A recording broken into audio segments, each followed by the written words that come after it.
Hey there, MPCs. Welcome to Rules of Cool, where we interview very special guests, creators, gamers, designers, and world builders. I'm your host, Rem, and today we'll be chatting with the Rob Wieland. We have a fantastic giveaway as well of Shadowrun's 6th World Core Rulebook PDF. Type hashtag RemPC in the chat for a free entry to win.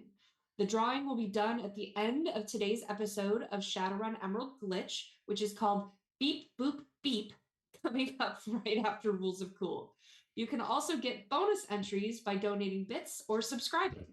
Every 100 bits gets you an extra bonus entry, and subscribing gets you 7 whole bonus entries. Now, in Rem Alternis news, a thrilling sci-fi novel by Kevin J. Anderson and Jeffrey Morris is live now on Kickstarter on day 3. Earth's Last Hope, the Ark ship Odyssey, heads to Proxima b, aka Persephone. On arrival, the settlers face a failing radiation shield and a mysterious metal structure. Astronaut Darcy Clark and engineer Tanya Baxter race to save humanity and uncover the planet's mysteries. Fully funded in under an hour and named a project we love by Kickstarter, come check out the project now. Stretch goals are unlocking as we speak, and that link is going to be in the chat. In the darkest reaches of space, the Hellslayers stand as humanity's last line of defense. Will you accept the challenge to fight against all odds and save us from extinction? Battle through horrific encounters, build your legend, and earn upgrades to unleash your badassery in the face of doom. The Kickstarter is live and fully funded. This is an additional setting for Morkborg. Help us unlock the future stretch goals and unlock more hellish content. Check out the link in the chat. And lastly, get ready for a double dose of gaming excitement, introducing Parachute Panda and Fandooble from Catalyst Game Labs in this 2-game campaign on BackerKit launching November 7th. Get ready to roll the dice, deploy parachutes, and face off against dragons. And now, time to get right into our conversation for this week, so stay tuned at RemPCs.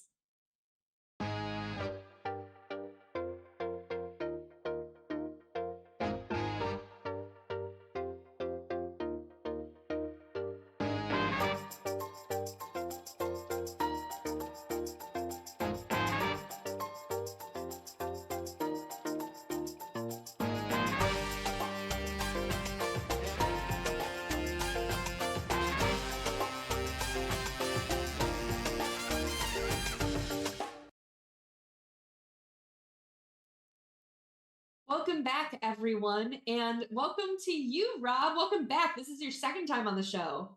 It is. I do not know why you allowed me back on this show, but I appreciate it. Because of the fun.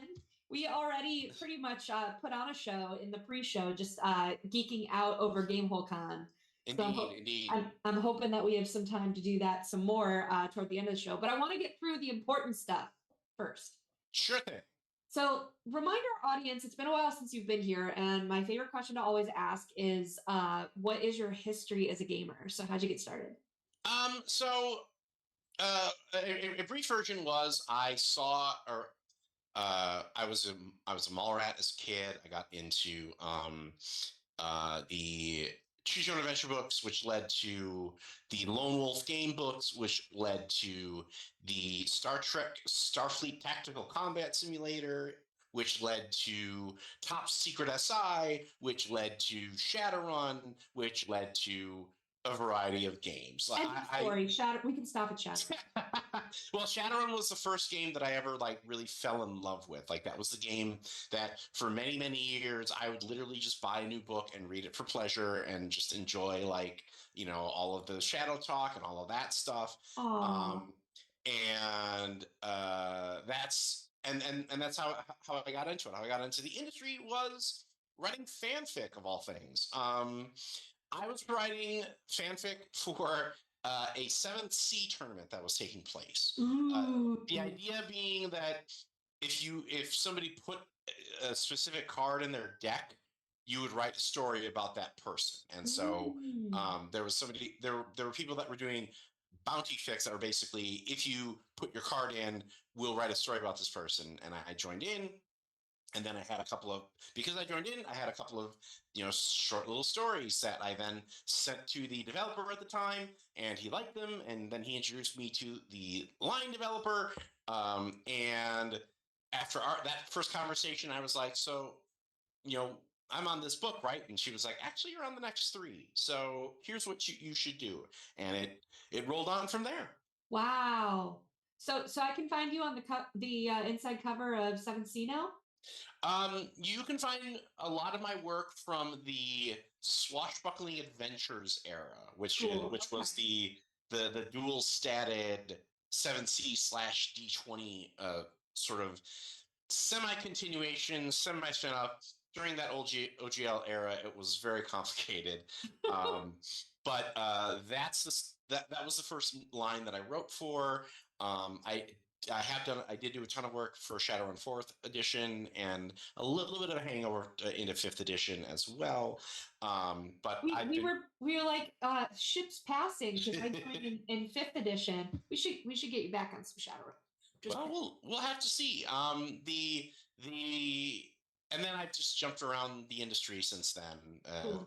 A jack of all trades, master of none.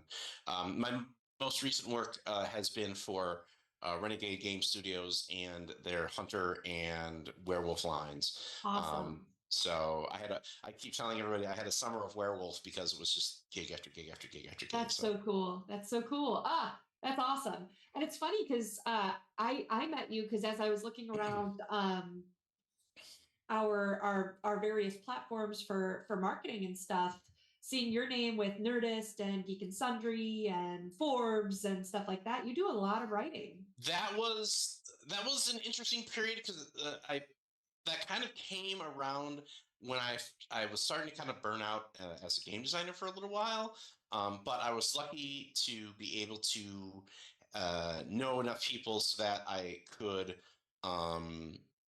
write about games, because my mission has always been showing people why people love these games, whether they're miniatures games or whatever games, and how play is, I think, important to mental health, and how it's okay to pretend to be an elf for a couple of hours, because I've seen people who have had such positive experiences from that, and let them work through some stuff and this and the other thing. That's a whole nother discussion. But by being able to take that sidestep sort of into the talking about games aspect, I think it really came about as games have become more ascendant and more popular, to be able to have somebody explain and break down concepts in a way that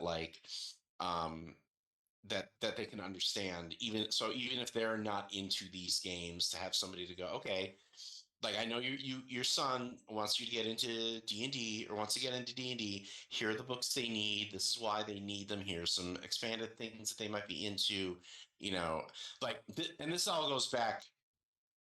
I mean, I've been doing this for years as a game master and a dungeon master and a referee, because I've always brought in new people and to show them the game. But even back when I was working retail, like, I was always the guy at like Toys R Us, like, walk over and be like, okay, I see that you're staring at all of these weird G.I. Joe toys. What do they have? What do you think that they need? To kind of ease that parent into the, like, okay, making sure that when they open the present, they're like, oh, thanks, you're the best dad, and not like, I have two of these. Great job, Grandma. Like, awesome. So we talked a little bit about your first foray into the industry being based on a fanfic for 7C. So what first drew you into start writing? I mean, it's something that I've wanted to do. Like, I don't. It as somebody who ran these games and introduced these games, it was such a good feeling to tell a story, and not only to tell a story, but also to to see people react to that story very quickly. And I think that that's something that tabletop role playing games has as a unique element to it, because there is that interplay. Even when you're talking about something like actual play, like that's still a stage performance and performative. Whereas when you're at the table and it's your character and the GM says this thing happened, and you react to it viscerally and are like, oh my God, there is nothing like that in the universe. And it is fantastically addicting. Like, I love being able to tell these stories with my friends, but to also have them look at me and like I just slap them and be angry, and then be like, well, you're going to come back next week, right? And they're like, Yeah. yes, I'm coming back next week. I have to It's get the that guy. cliffhanger effect. I Right, love it. right, Awesome. right. Cool. Now, are there specific artists or writers that have had a significant influence on your work, and how do their contributions help shape your creative process? Um, well, yes, I think it's key, that you want to consume what you want to create. Like, if you're going to be writing comic books, you should be reading comic books. If you're going to be writing role playing games, you should be reading role playing games. And my influences, I think, are going to go back to ancient names that very few people remember at this point. But I think a big one is probably Greg Costican, who was one of the designers of the original Ghostbusters RPG and West End Games, and the Star Wars RPG and Paranoia, because those all of those games were such a step apart from so many people following in the footsteps of Gary Gygax, which I get that. When you learn to paint, you mimic the masters first, and that's okay. But eventually, you develop your own style. And those games, all of them, always have this kind of like, because D&D always has kind of the self seriousness to it, which is fine. But those games, even the ones that weren't necessarily comedic, always had this sort of like kid at the back of the class, cracking jokes to his friends while the professor goes on and on and on and on. And that that's how I felt about the mainline Dungeons and Dragons for many, many, many years. Like, oh well, D&D, who plays that? I play D&D. Oh, It's fine. mainstream. Yeah, how mainstream. Role playing versus role playing, am I right? Like, all that stuff. I was insufferable. But Did you say well actually a lot? So in addition to that, like, there were definitely creators within Shadowrun like Nigel Finley and Tom Dowd, and like, because I felt emotions for pieces that they did, I started to look at those names and go, oh, this is going to be a good game because this person wrote it. I trust them. And it wasn't necessarily just going to be like, brand loyalty. Like, there are some older books in Shadowrun that I had like specific emotional reactions to that you rarely get when you're reading like a book that's like, and this thing gives you +2, and this thing gives you +2, and this thing gives you +2. So I think writers like that. I also think that as far as more modern influences, I think Vincent Baker's has done an amazing job with Powered by the Apocalypse games, Cool. both from an accessibility standpoint and also in a like, I don't need to make $1 billion off of this. Please just create good games off of this. And I also really love Jason Morningstar's Fiasco. Like that, those games really hammered home a lot of uh, the collaborative joy of gaming. Like, so often gaming is framed as this like DM versus players thing, and it's weird to me because I feel like, are you the chef and you're trying to stab the people that are eating your food? because that's weird. And one more note, I would also need to say the influence of Mark Reinhagen and Andrew Greenberg and Phil Bricado for their contributions to the World of Darkness. Like that was the first game that made me understand what I liked about this hobby and also let me tell the stories that I wanted to tell. And they they still influence that to this day. Awesome. So, could you share a bit about your creative process when developing new game content, whether rule systems or lore? Like, how do you approach keeping things fresh? Um, I, I'll be honest. I'm more of a synthesizer than a like new mechanics guy. If I'm charged with developing new mechanics, I tend to look around at all the games that I've read, and then I pluck different pieces out and kind of screw them together in different ways. And I think everybody does that to some extent, but I recognize that like most of the stuff that I do that is like new and different is just something that I have seen, that I have enjoyed, that I will adapt to a specific project. Um, I think an example of this was for the most recent edition of the Chill role playing game. It uses light and dark tokens, um, where the players can flip light tokens to assist in their investigations of the supernatural.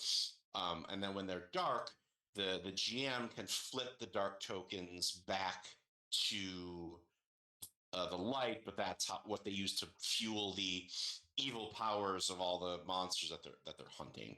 And that was a mechanic that I had first suggested, and I was like, and I had seen that in the FFG Star Wars role playing game for like the light side and the dark side of the Force, Oh, and wow. it felt like the same idea. And even other elements of uh, other game development that I've done, it's usually, again, this goes back to consuming what you create, because when you read a bunch of different games, you inevitably take back pieces to the games that you love. And even if it's a game that you read that you're like, nah, not for me. There's going to be at least one thing in there that you're going to be able to to use, or even if there is nothing, you can still say, I don't want to do it that way, and that's something. Yeah. Cool. Okay. So, what advice would you give to aspiring game designers, particularly those looking to break into RPGs? It is the best of times. It is the worst of times right now.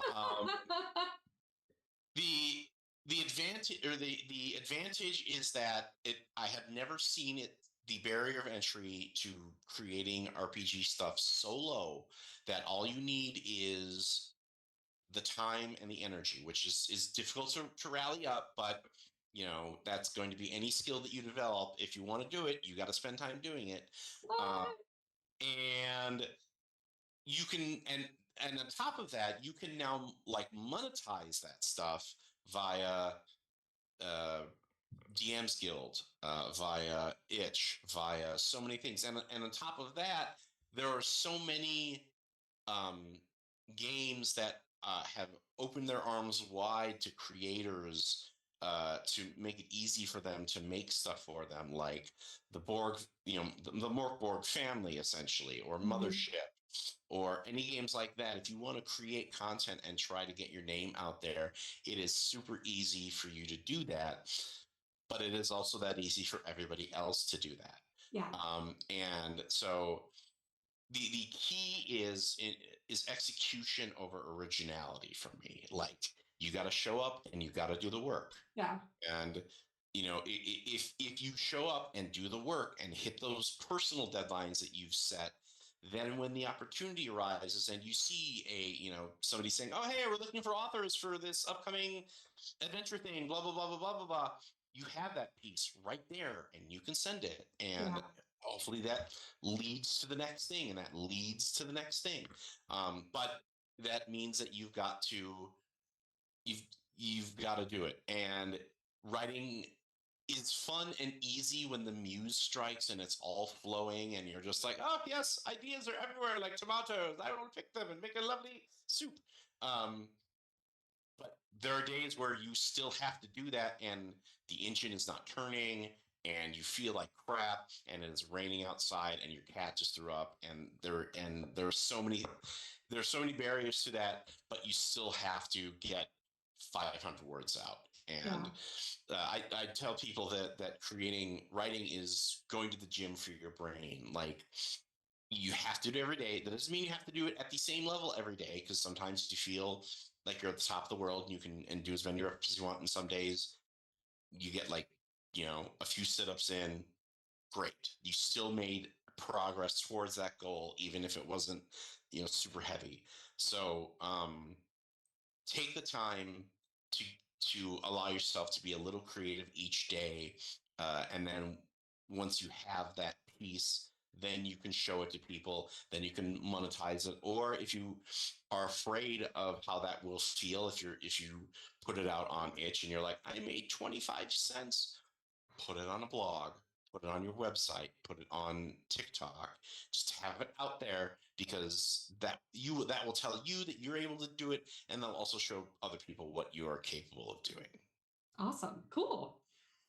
So can you talk a little bit then? You've mentioned you dropped little nuggets here and there, but uh, I'd like to hear your resume, Rob.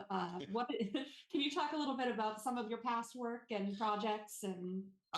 Yeah, so we did I had a very long run on Swashbuckling Adventures. I had a very long run on Shadowrun 4th Edition.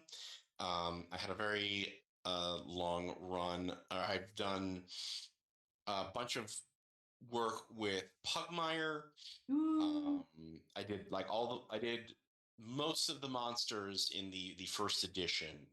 Um, yeah. and What did you tell me about your Pugmire writing at Gamehole Con? oh, It's something funny.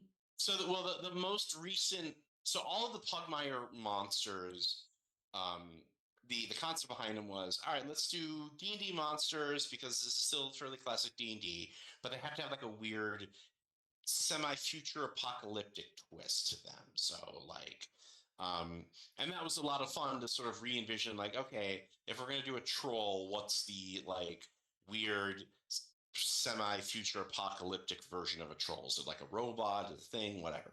Um, excuse me. And as the books have worn on, the world has gotten weirder and stranger.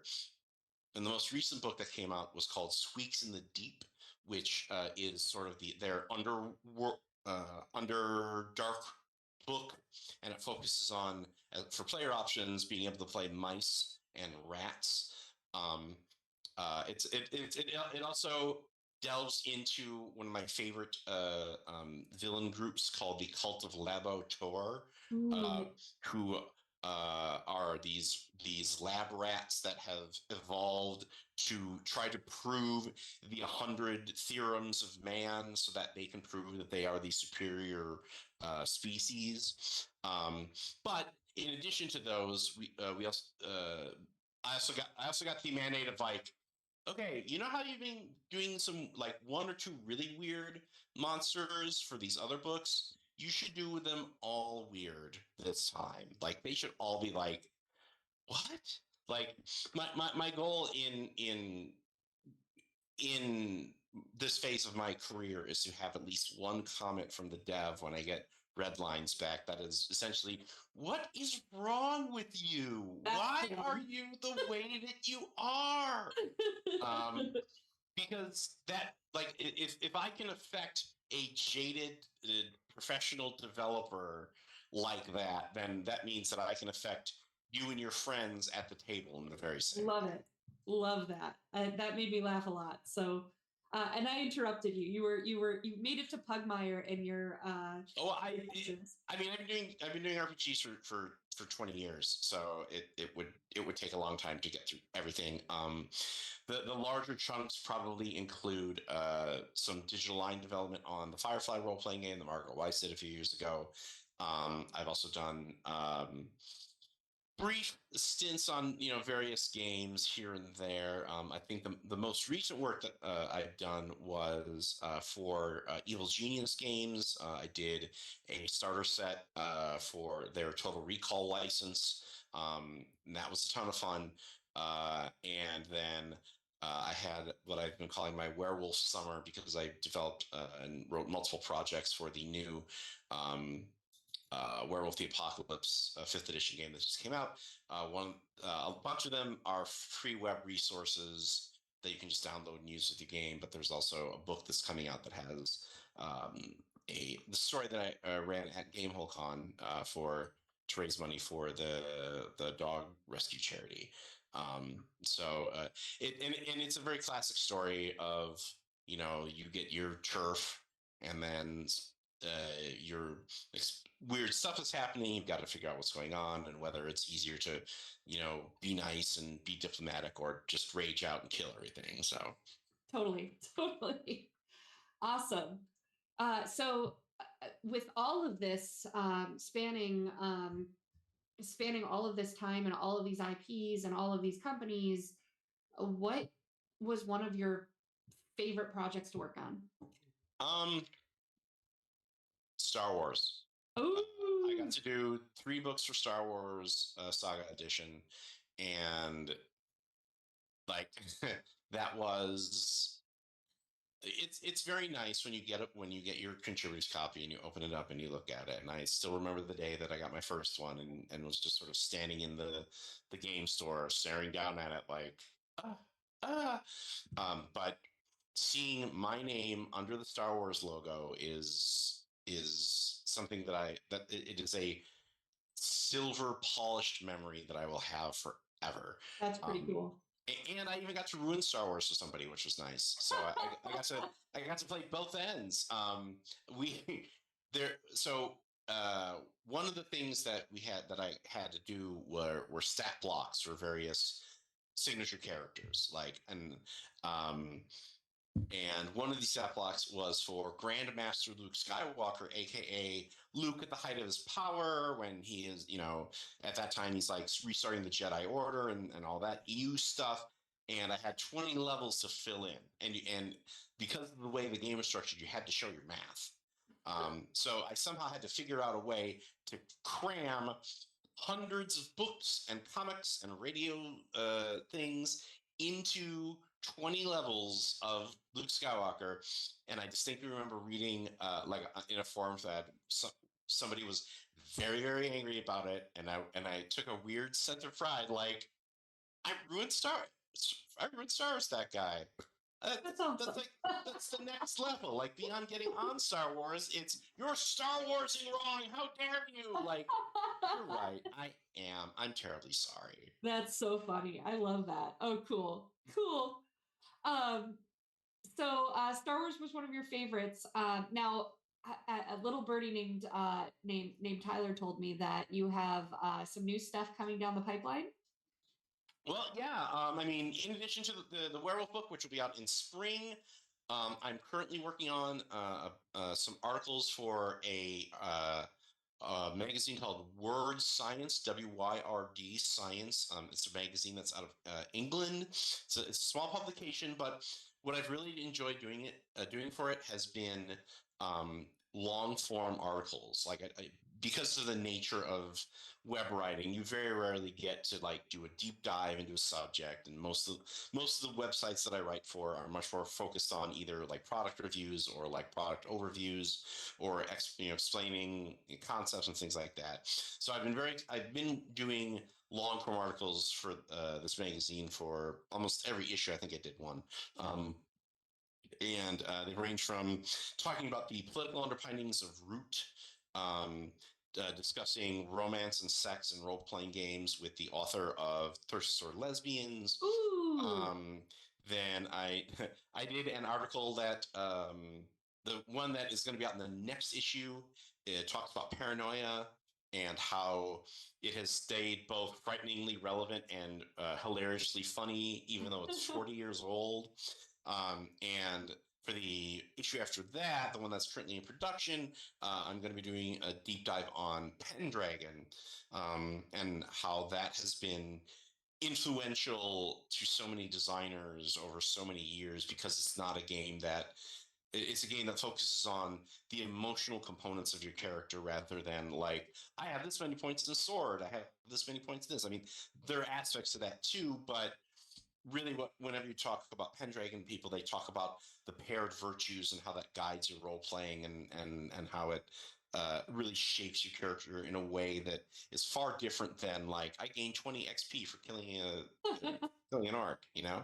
um, and I mean, that game even had a almost direct influence on me, because my experiences with Pendragon were one of the things that inspired me to create Camelot Trigger, which was a game that I did for Fate about 10 years ago. Really? Okay.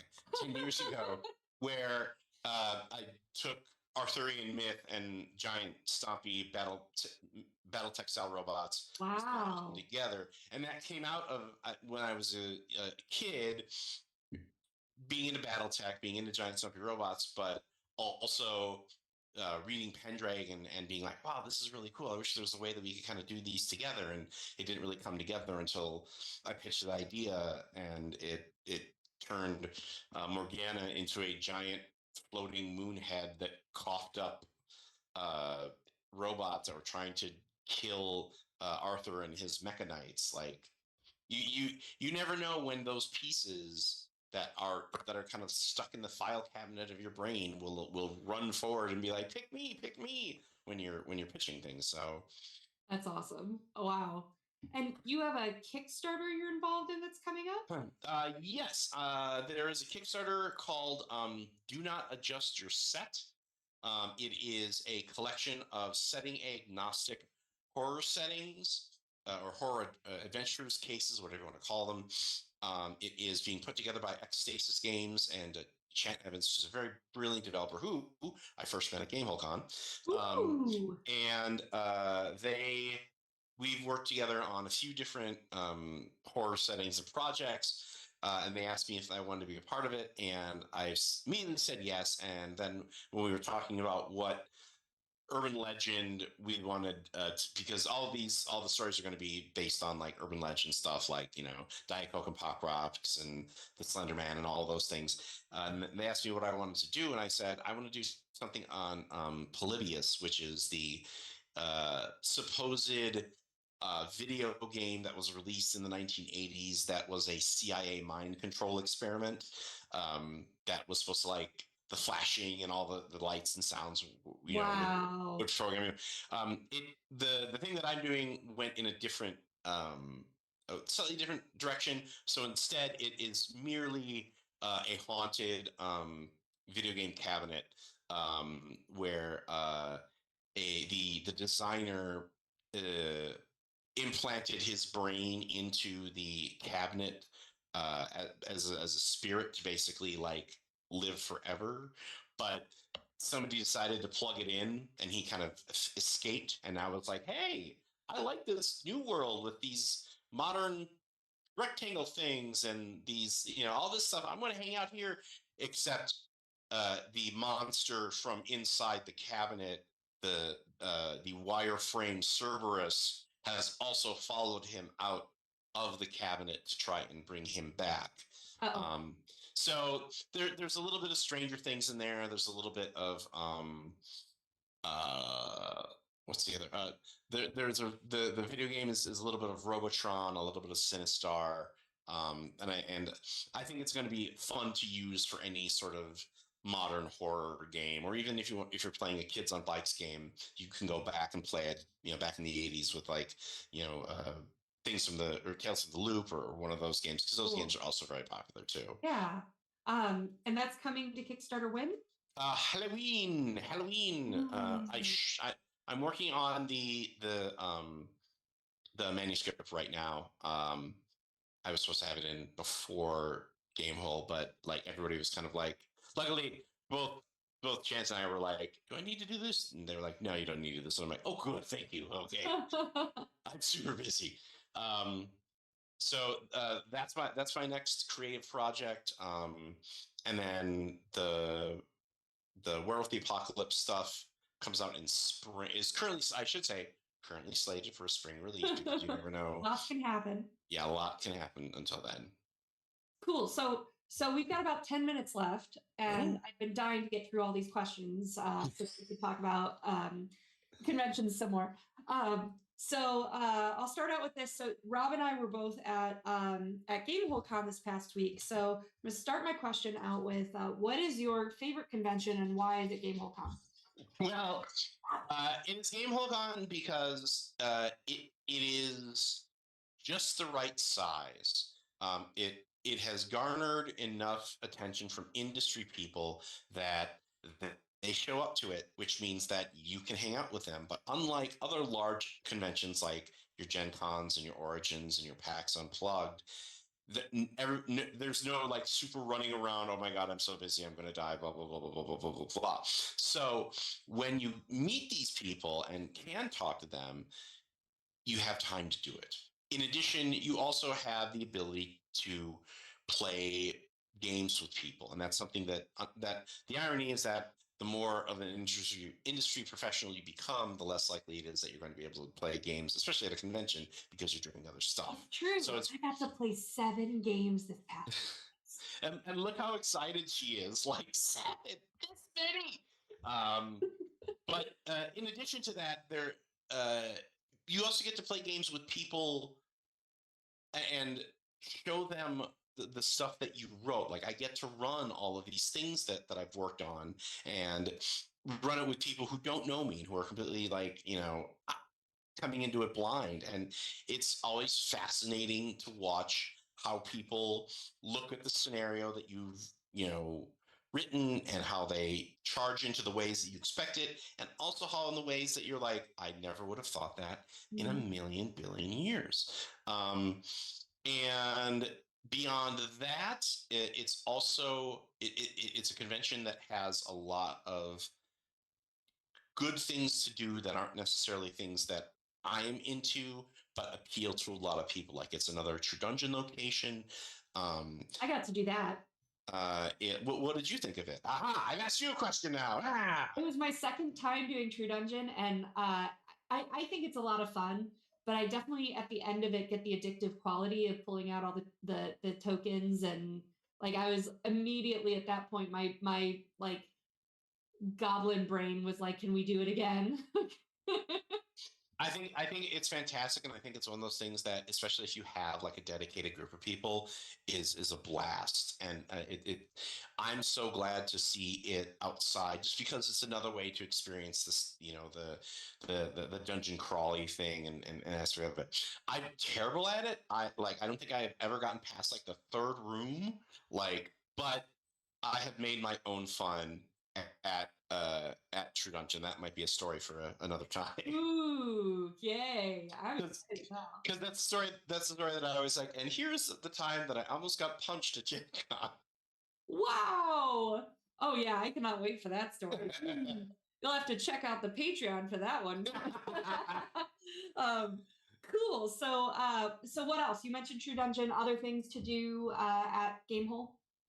I really like the Milwaukee Company of Gamers. They bring their board game library to it every year. So it's a great place where you can try before you buy. They have a massive like Area 51 warehouse at the end of Raiders of the Lost Ark size collection of board games. It was big. It was impressive. And you can just walk up and give them your driver's license and take out a game and try it. And I've played so many excellent board games there and ended up buying them, because that's always one of the big barriers to entry, right? Is you look at a game and you're like, should I do it? I don't know. But if you actually play it, I'm a big person who needs to play something to really understand the rules. I'm not a rules reader. And it's just an easy way to do that, especially and that's difficult because nobody wants to sit around and demo Twilight Imperium 4th edition, because that's a 8-hour mass game. But there are people who are playing it, and even if you're not playing, you can kind of sit over, like hover over them and creep on them and be like, "So what do you do with this? How do you do the thing?" I also really like the streaming element of the convention. That's where I got my start in streaming. Was for a charity, a D&D Beyond charity stream many years ago, where I subbed in for Jeremy Crawford because he broke his foot. Um, and I got very drunk on camera, and it was, but that helped me understand the appeal of it. So ever since then, I've made sure that the live stream group that I run, Theater of the Mind Players, shows up there every year, and we do at least one show. We did two this past year. We did a run of the most recent edition of the Paranoia rules, with a original mission written by me that you can get access to if you become a member of our Patreon.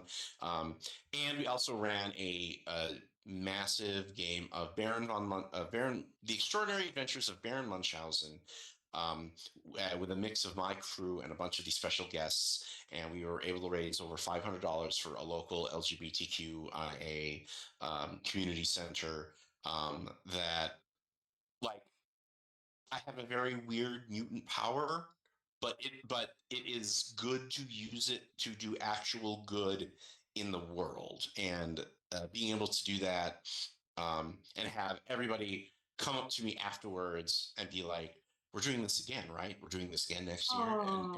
and people being like, "You're going to be at GaryCon, right? We're going to be doing this at GaryCon, right?" Made After years of trying to get this event off, has been such a glow on my heart. That's awesome. That's really cool. Yeah, it looks like you guys had a ton of fun, and everyone was talking about the money raised and stuff like that. So really, thank you for doing that. Um, cool. Um, any other? What is your all time favorite convention experience? Um, Gee whiz. I think it was possibly that first. I think it was that first GameholeCon where I streamed, and all right, now I guess I have to tell you about the drunken camera story. Okay, so, All right. Well, so release from Patreon. yeah, so um, I got in because one of the people in one of the shows, Jeremy Crawford, who's one of the head designers of D&D, he broke his foot and he wasn't able to come to the convention. So I had already told um, the owner of the convention, like, "Hey, put me in, coach. Like, if you need me." And he was like, "Okay, go here and do this thing." Now, this is when they were still doing extra live streams, and so they had kind of that structure of, like, donate $50 and you can name my character, Poopy Poop Face, or all that stuff. And I was severely behind because I had like 3 days notice before getting into this thing, and B, I am not super, like, I'm, even at that time, and to this day, I'm not like super well known in the, like, online stream space. Like, we have a show, people kind of know me, but I've always been sort of an under the radar kind of guy. All right, what do we do here? So I ended up playing a Dragonborn, Way of the Drunken Master style, Uh-oh. monk, and I just picked that because I thought it would be fun. It was Xanathar's Guide had just come out, so it was like new and exciting, and I like Jackie Chan movies. And then we're going around the table, and everybody's kind of giving their, like, "Oh, and if you do this, you donate this money, you'll get this thing." They came to me, and I'm like, "All right, I'm playing a Dragonborn drunken monk, $50. I will take a shot." Like, the Scotty in me just, like, appeared. It's like, this is how you're raising money for this. And I thought, foolishly, that, well, if anybody does engage me with this actual plan, I will. There's a bar, like, outside of the streaming room. I'll go. I'll get a beer and, like, come back and take a sip, and fine, whatever. I did not expect, after I made this declaration, the one of the people in the audience to be like, "Can I help?" and stand up. She opens her coat up and has one of those giant gallon plastic bags filled with airplane booze bottles of a variety of qualities, from like top shelf vodka to gin, probably misspelled. Wow. And that's what I used. So I raised, I want to say, it was $800, $600. I don't remember, because if you watch the stream, I think it's still archived somewhere on like the WotC site or something. You can see me as we play, as I slowly slide out of frame because I have keep on having to do these shots. Wow. But again, that really showed me the power of streaming, the power of charity, and I had, it was like, I can have this much fun and raise money for a good cause. How do you not try to do that as often as you can? I mean, fair, but if I did that, I'd be dead. Like that. Note that I did not talk about the next day, but there was a lot of "Hey, buddy, how you doing?" Oh when no. I walked through the hall, and I was like, "Do I look that bad?" Wow. Wow. Awesome. Wow. Well, I can't think of a better way to end our conversation than on that story. Bye, Um, mom. Rob, as always, it is so fun talking to you. Where can the lovely people at home find you? So, you can find me on various social medias that are all currently on fire. You can find me via the handle Robo Wieland, ROBOWIELAND. I am on the Twix. I am on the Facebooks. I am on the Sky of Blue. I'm on the Instagram, and I believe I use that handle for basically everything. Um, and if you want to see the me in action as a storyteller, you can go to Theater of the Mind Players, THEATRE. We spelled the fancy way because we're all ex-theater kids at heart. Fancy, finger out. We are fancy figure out, and we play a bunch of games, and we play all the good games besides Dungeons and Dragons, which isn't to say that D&D is a bad game, but it's covered.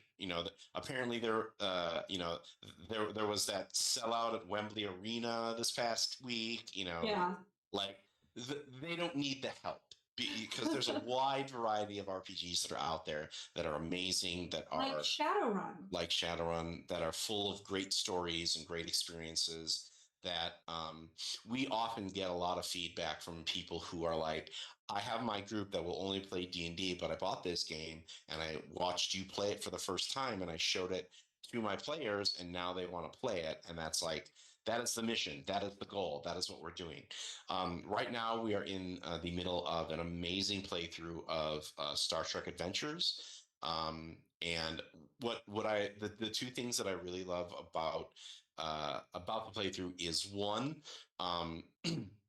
there are players that are on the show who are not Star Trek fans, who understand now why people are Star Trek fans, because of the way that the game has gone and their characters are developed and all of that, all of those elements. And two, it's really satisfying for me to see a role-playing game where the big scene at the end is not a massive battle, or like a boss erupting from a volcano. It is a speech about humanity and an outstretched hand of compassion, and like the world needs more of that stuff these days. And by playing Star Trek, we're adding that in there. So you can also find me on websites like Nerdist, EN World, the Forbes website, Dicebreaker, as well as even smaller websites like Multi Record as well. Awesome.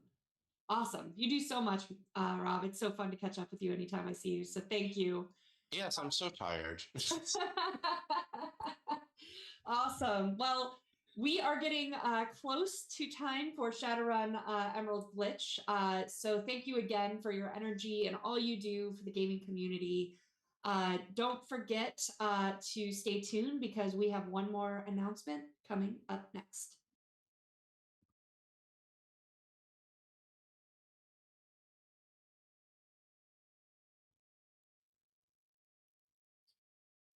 Hey everyone, don't forget we have a wonderful giveaway of a Shadowrun 6th World Core Rulebook PDF. Type hashtag RemPC in the chat for your free entry to win. And don't forget to get bonus entries. You can donate bits, you can subscribe, all of that gets you bonus entries.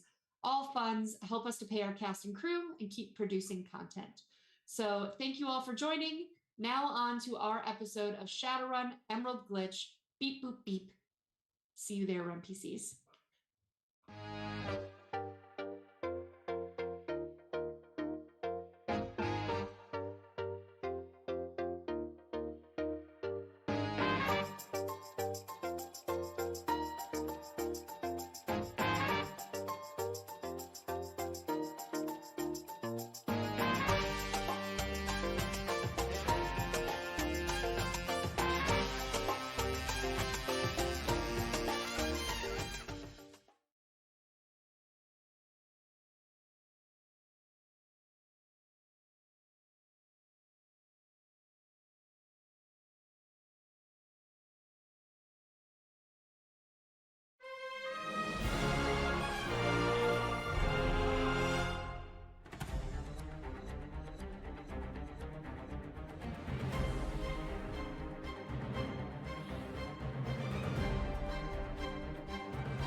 Can I just ask, what does a summoning tea kettle look like?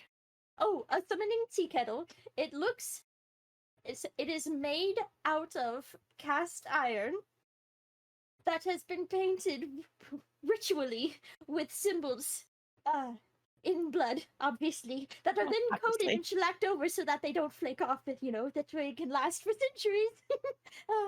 And we use a nice clear coat, though, so you can see them quite nice, quite clear. We mix in, with the blood, we mix in the iridescent paint, so it gives us a nice little beautiful shimmer, especially as it heats up. And as you heat it up, that's where the magic happens, because that is when all of the symbols start to glow and get bright and beautiful. And as the tea kettle whistles, that is the summoning ritual complete. If you have an interest in using the summoning tea kettle, or taking part in any of the other worlds in our games, you don't have to have experience. Just join our Discord, and the GMs will work with you and help you find a game you enjoy. The link is in the chat.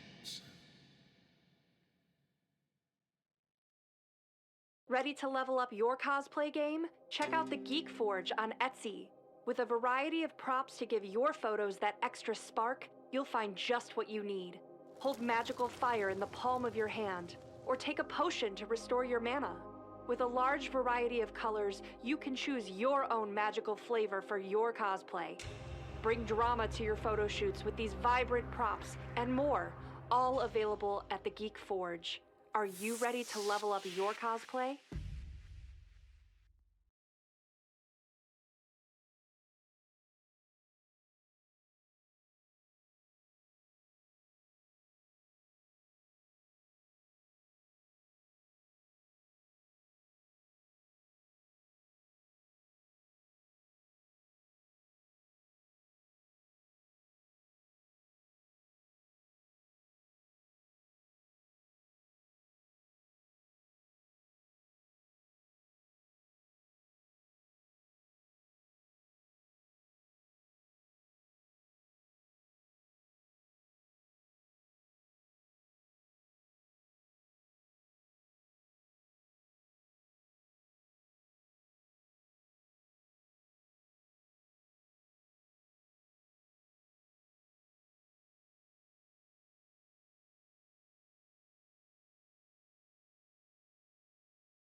What a spell! Spell! Spells. Spell! She says spell like 92 times. Spell! Spell! Spell! Spell! Spell! Spell! Spell! Spell! Spell! Spell! Spell! Spell! Spell! Spell! Spell! Spell! Spell! Spell! Spell!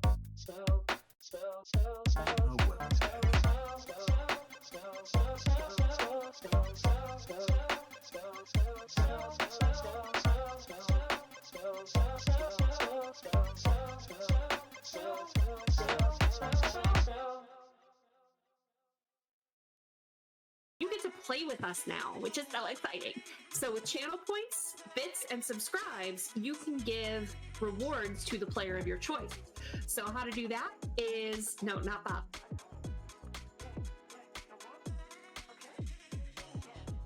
Channel points, I believe it is 500 points, gets you NERPs, which is +3 to any dice roll to the player of your choice. For 1,000 channel points, you can do a point of edge to any player. And for 2,500 channel points, you can do 4 edge to the player of your choice. Now for bits, for 100 bits, that's $1, you can do the NERPs. For 200 bits, that's $2, you can do the point of edge. Or for 500 bits, that's $5, get 4 edge to give to the player of your choice. And finally, again, the subs, if you subscribe, you can give 4 edge to any player.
Welcome to another episode of Emerald Glitch. I'm Max, the host. Yeah, whatever, let's not do that. Hi, everybody. Who's ready for some game time?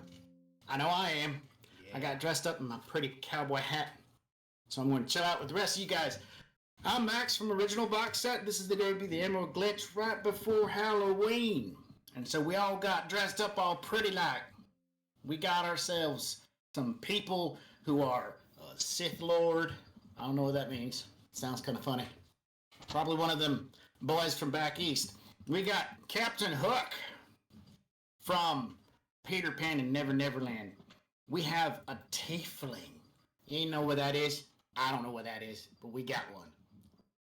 We also have a wage slave who is off work right now. So she is in her off work wage slave outfit. It's really great. Spot on. Spot on. And we got the Ass King. He's having some problems, but it's okay. He's going to get through it. We're going to help him get through it. Woo! Woo!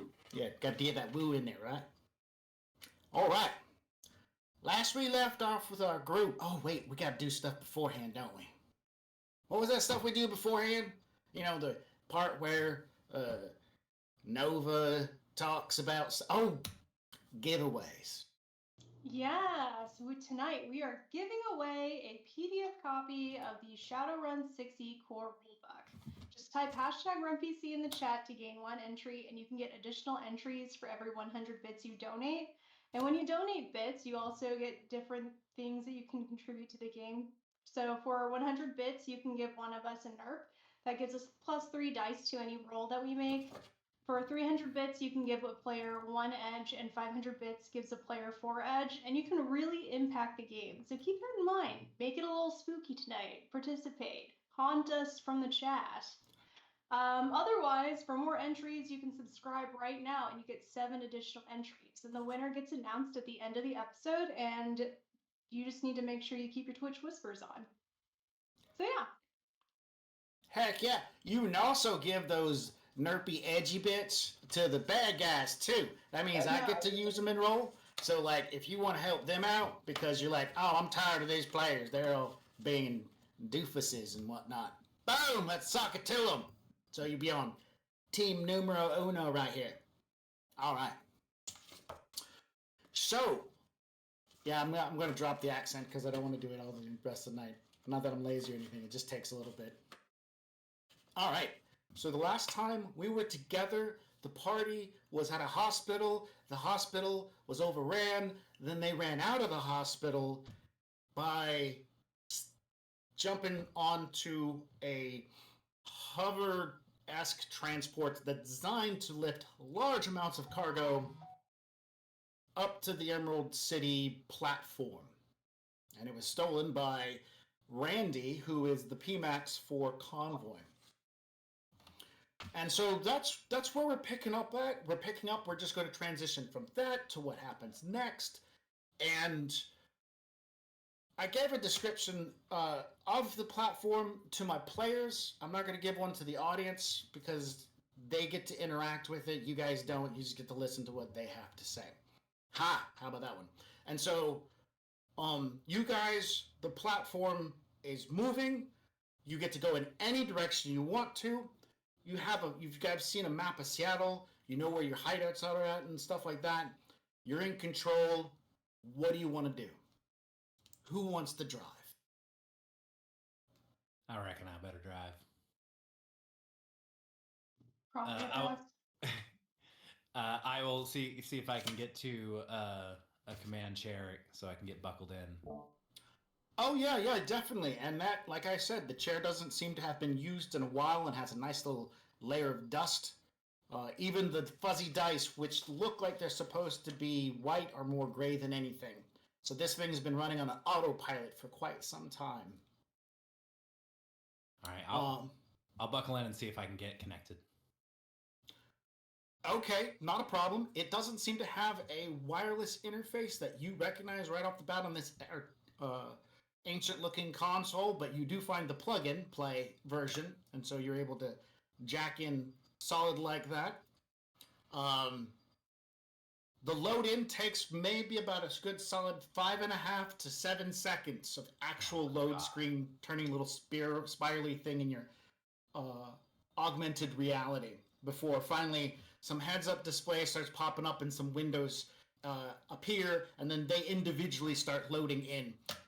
And you can hear what sounds like an audible grinding noise of some type, a CD-ROM somewhere spinning up somewhere in this little cabin with you.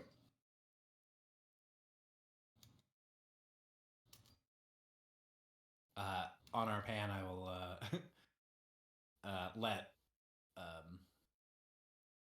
Arcole know. I'm like, this, man, this thing's pretty old, but it's got some stuff. You'd want to clear it off. I'd be appreciative while I'm driving. Sorry, give me just 1 second. I'm trying to fix my voice mod. That's okay.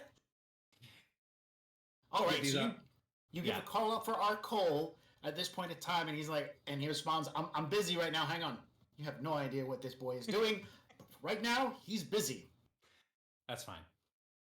I'm going to drive us so we're not running into this hospital anymore and see if I can... Right, pulling away from the hospital, a few bricks scatter away from the building and fall to the ground, crashing into either the sidewalk, a few parked cars, and the well-groomed shrubbery that goes around the outside of it.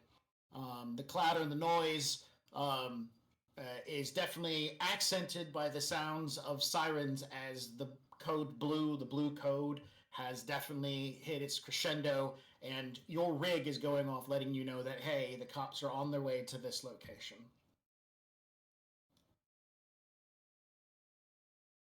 So you've drifted away. I'm trying to take us out of here. Try to, get clear if we can. I'll switch my programs on my RCC. Switch to stealth and evasion. Okay. Sure.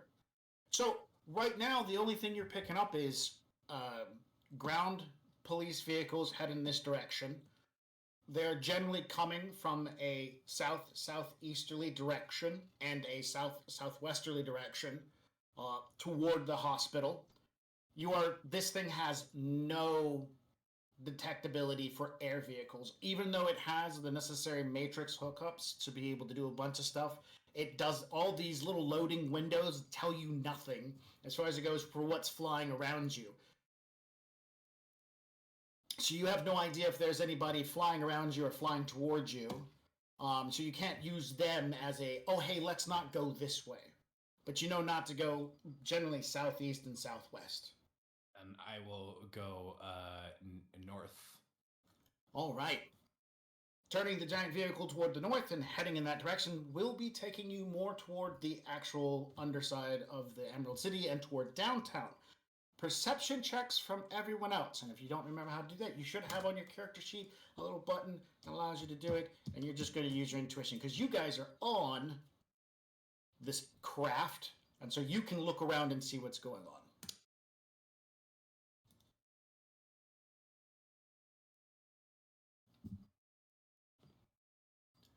Nova is super excited to be on top of a flying platform of some type. Like, there's no safety belts, no seats, no concierge, no wait staff or anything. It's just literally hanging on at this point in time. And this thing's probably cooking about a good 25, 30 miles an hour. Yeah, hey, Steel Tiger, come look at the same stuff that I'm looking at. All right. Both Steel Tiger and Nova are picked. I can't see anything. What are you talking about?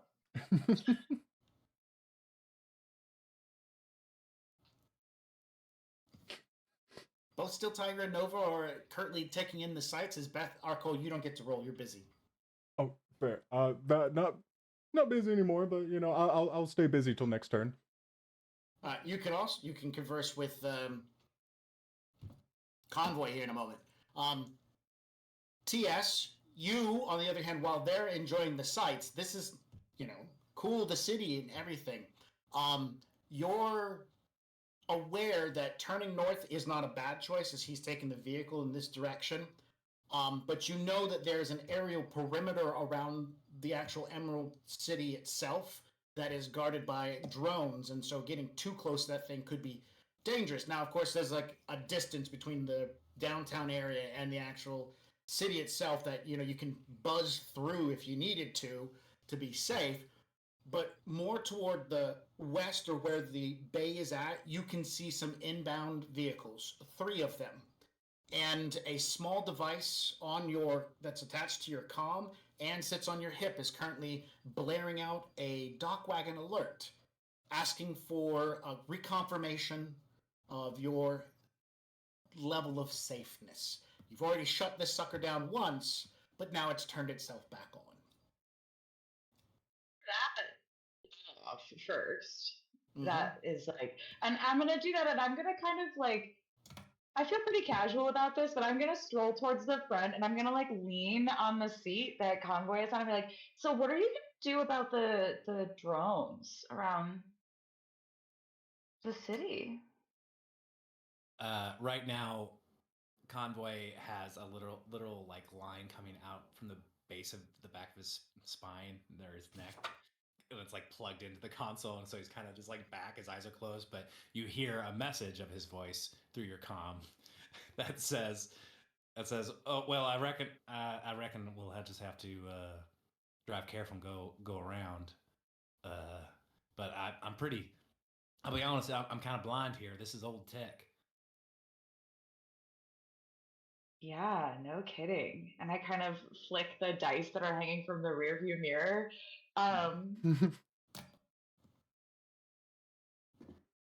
Where's that? Wait, and at this point, because I didn't hear what you said over the comment, where's that little computer guy? Oh, Randy?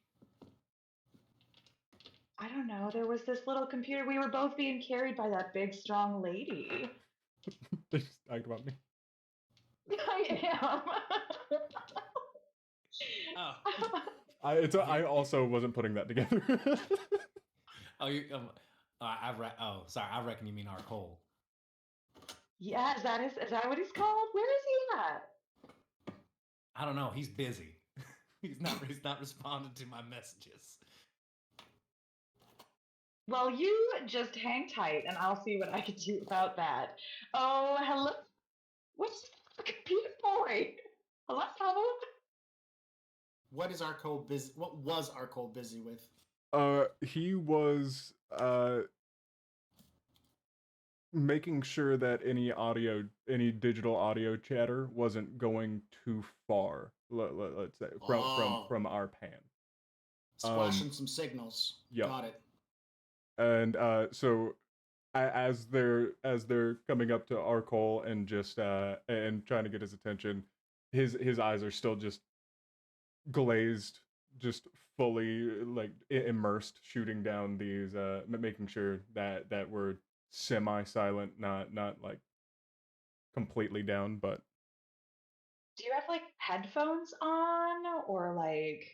No, he's just kind of a gonk. So he doesn't care. So what is going on is he is amongst all the crates that are strapped on to the frame itself. He is sitting down between 2 of them and maybe leaning slightly, but he's sitting at the point, and his eyes are just shut and like he's sleeping. I will tap you on the center of your forehead. Are you hot or cold in? I'm cold in. So you'll feel that. I take a moment, safely jack out, and just startled, obviously. It's what? Aren't you the nurse? Hi. Yeah. We need you up at the front though. There's some driving stuff that needs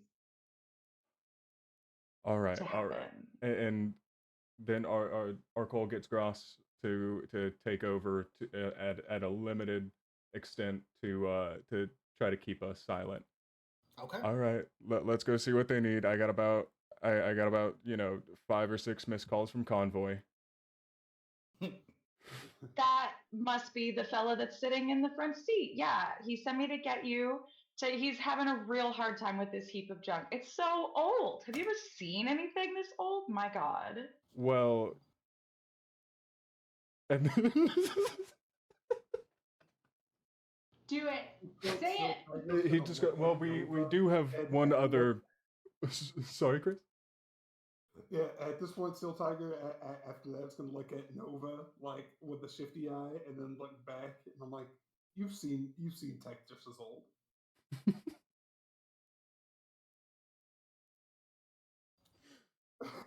Arcole, not wanting any major bodily harm, goes ahead and starts walking towards where Convoy is in the cabin. All right. After that, You arrive at the quick cabin. shift. You arrive at the cabin, and I'm going to give a rundown of the problems that are limiting Convoy's ability to drive.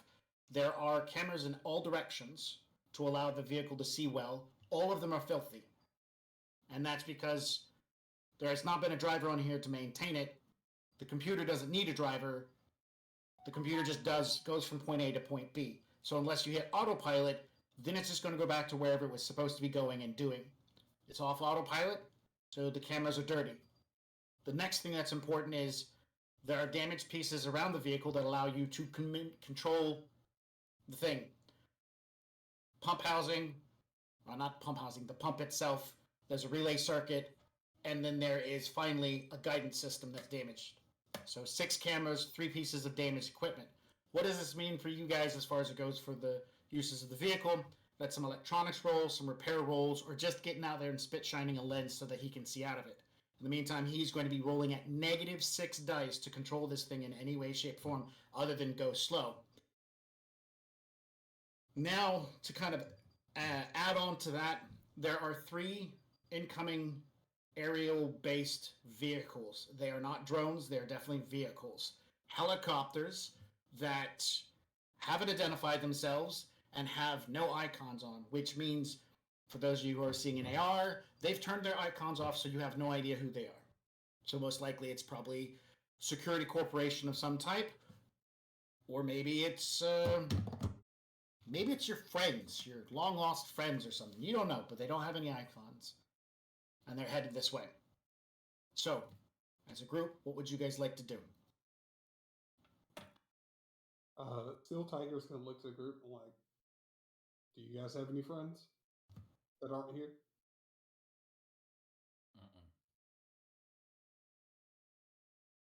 No? All I right. don't know. Like the only reason they would turn their assuming Arcole or Convoy lets us know that they have no icons up. Like the only reason. Oh yeah, no. Arcole definitely chimes in and says they're definitely trying to hide something. Convoy will send a message to Nova asking Nova to reach into the left inside breast pocket of my coat to pull out. There's gonna be little bugs in there. If you could grab about 6 of them, that'd be great, and kind of put them out. I do it. And I will send out my little drone flies to be my eyes instead. Awesome. Filthy cameras. All right, you have how many dice do you have for initiative in this point? If I'd probably be hot simmed in to try to get us out of here, honestly. So that's an extra 2 on top of 5d6. Cool. That means you have a total of 1 major action and 6 minor actions.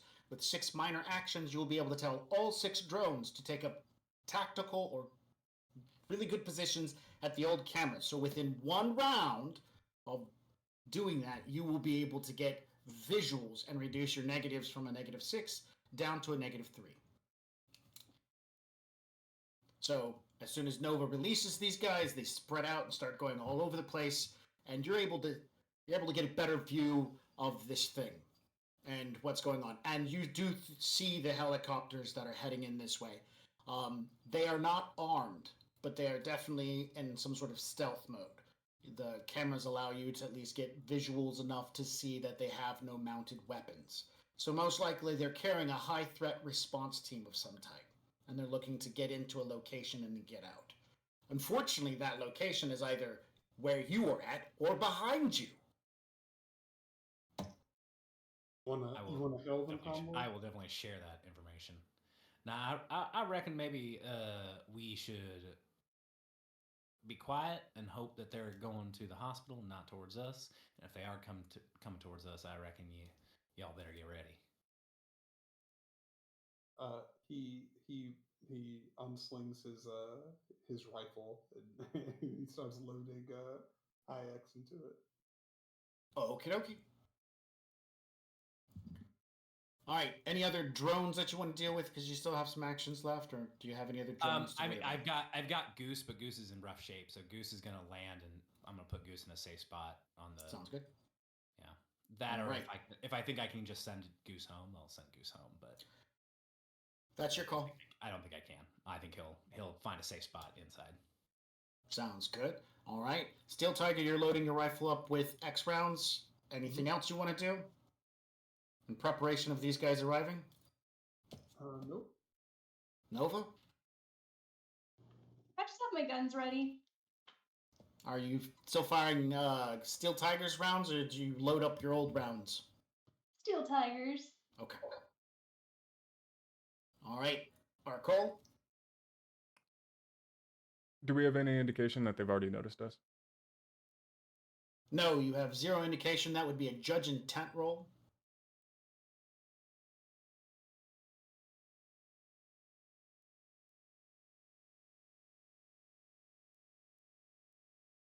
You do some quick math in your head, and you can definitely tell one of the three helicopters does not have the same trajectory path as the other two.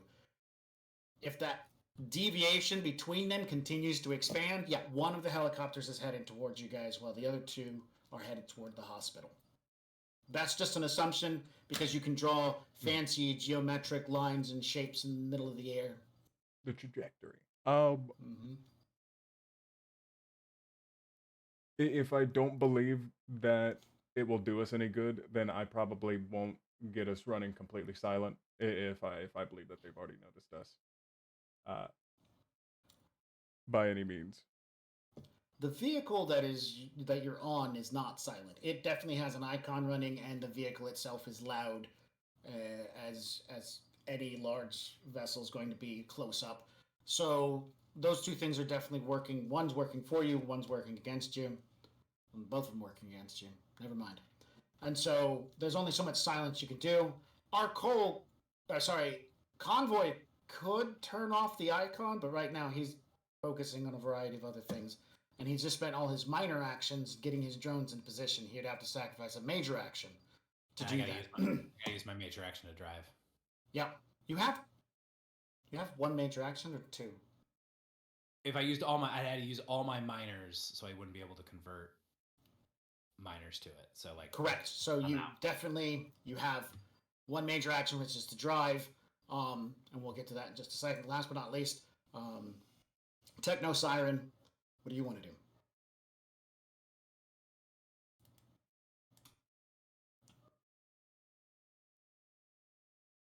I don't know yet. I think I'm just gonna kind of brace my. At first, I do have to ask. When you were speaking to everybody, I can hear you too because you spoke to me. You weren't just talking over your comm to everybody about all of this stuff that's happening.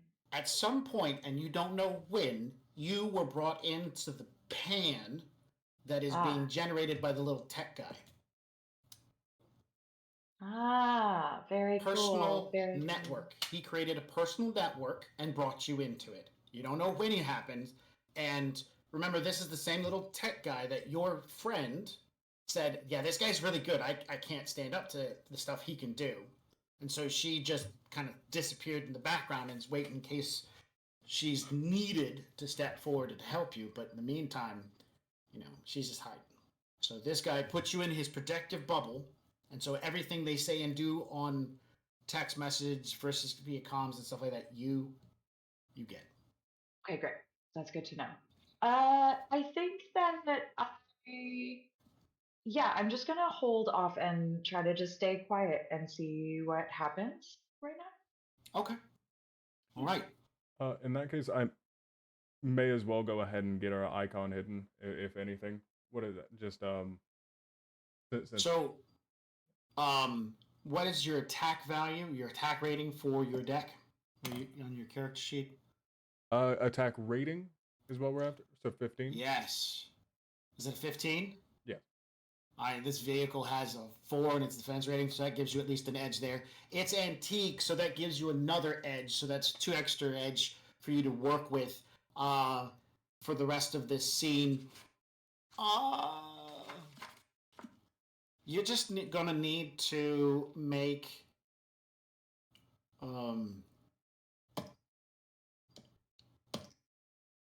I'm just trying to remember what it was. I wrote all this stuff. I spent the last 5 days reading up on decking so that I could be able to, and I'm completely blanked out for a second. One second.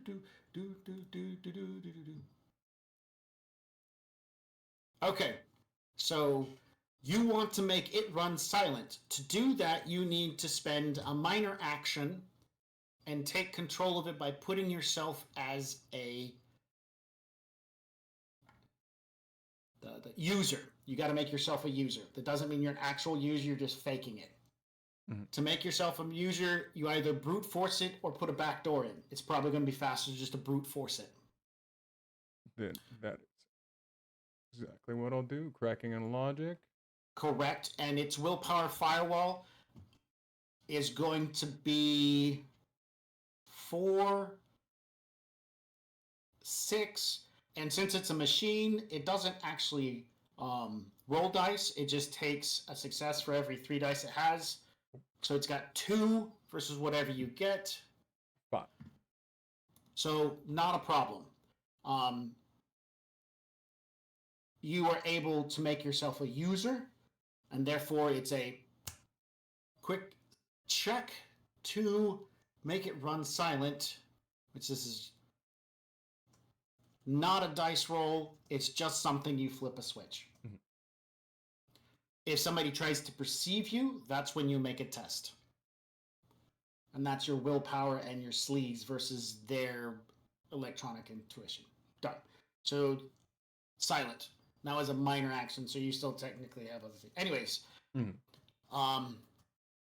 for the purpose of this first round of driving, do you want to go fast? Do you want to go steady? Or do you want to maneuver? What is your main goal at this point? Since we're pulling away from this, I think maneuvering is the way it's got to be, because this thing is huge. We're getting turned around. I have to deal with what's coming up. I have to get the right trajectory. Mm-hmm. I think maneuvering is the way to go. All right. So for this round, a maneuver check is only a 3 to get away from the hospital. There's nothing else giving you any issues, so it's just a pilot reaction roll. I do believe reaction is this. I'm hot simmed in, so it is intuition. Ooh, that's true. I do not get my specialty on this though, because this is not a ground vehicle.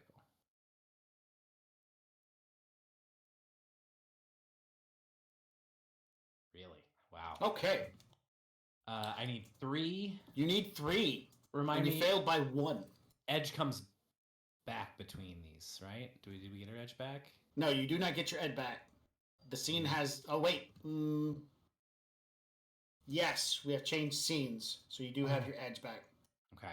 And I get 1 for using intuition, so I will use 2 edge, which will bring me down to 4, to turn... Oops. That one of those 4s to a 5. Excellent, which changes your hits. All right, so pulling away from the building, there's a bit of scraping. As it's doing so, the drones are spreading out. Everybody's getting in position, looking around, and there's scraping going down the side of the building. A piece of rebarb of some type grabbed a hold of the section of the building, and so while trying to pull away, the rebarb had grabbed a hold of the building and started pulling out. And then, there was a moment where the rebarb was stretching, the building wasn't moving, and then there was a pop noise as the entire thing snapped, and the vehicle made like a jump in one direction. So all of y'all have a moment of like, whoa, whoa, whoa, why is this thing shaking more than it needs to be doing?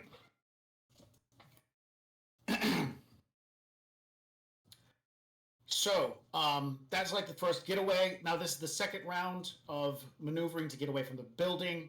I'm just going to do a round robin to each of you guys. The one of the helicopters have split off. It is now one round away from you guys.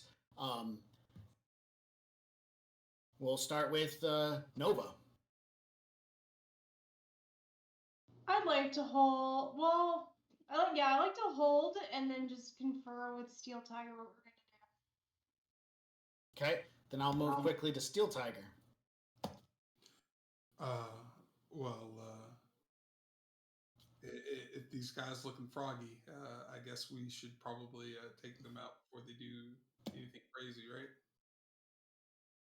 So he's already loaded up, and he is just waiting to hear from Convoy to see if he like hails them, or if they make any kind of contact, or if he gives them any kind of inclination that they're coming in hot versus like trying to like cover the hospital or anything behind us.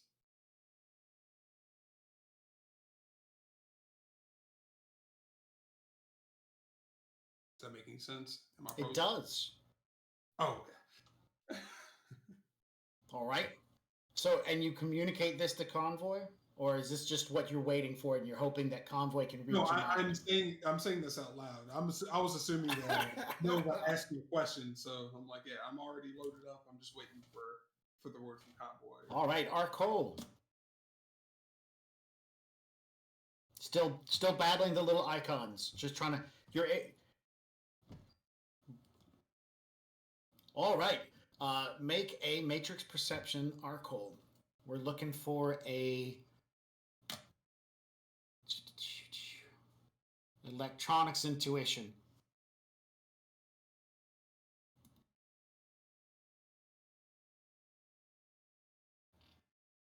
There are people in that aircraft that are headed this way. They have automatic weapons that are running silent. And one of the icons that you can see, actually several of the icons, all are marked with Ares Corp.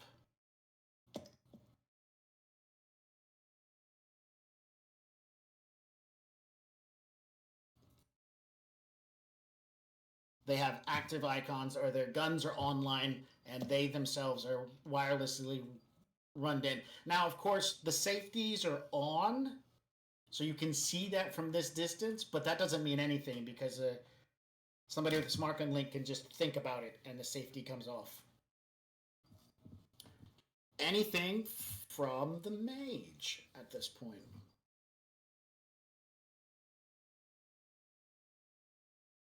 I'm muted. Nope, there you go. It took a moment. That was interesting. I just kind of why would Ares Corp be after all of you? This is I'm trying. Is there anything I could do? I feel like I should just keep being quiet, huh? Yeah. Okay. Yeah. Got it. I can do that. All right. And I'll rest on your shoulders, Convoy. Oh, goody. Well, the good news is, would you consider this a chase? Yes. Cool. That means I gain an edge for piloting. Ooh. So I get 2 edge for that one. Cool. I hate everything about this. I'm going to. There's no guns on the ship. Nope. Goose is in rough shape. Yep. Goose ain't gonna hit shit. So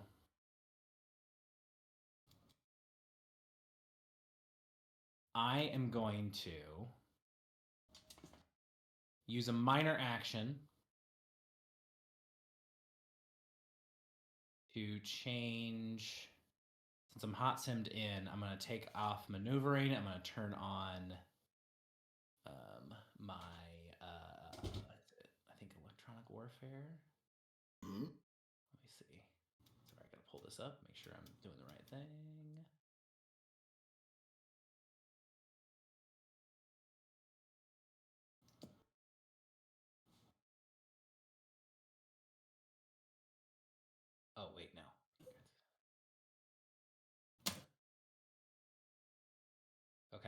Actually, emergency override. Oh. Turn on emergency override, and I'm going to focus in on that helicopter. So I will use emergency override. So I'll use one minor action to change the auto soft. I will then use 2 minors to get another major because I have to use my normal one to drive. Mm-hmm. And I will use that new major as for emergency override in order to use a matrix.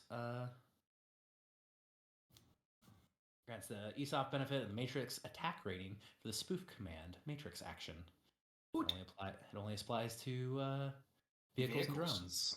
Yeah. And you don't have to have the user admin levels required necessary because it's not decking, it's rigging. All right, so you will be rolling for the spoof command cracking and logic versus the data processing and pilot versus data processing or pilot plus firewall. And there is a pilot in there, so he is going to be using his pilot and firewall to resist you. He's a person, so he rolls. Let me get my dice roller out.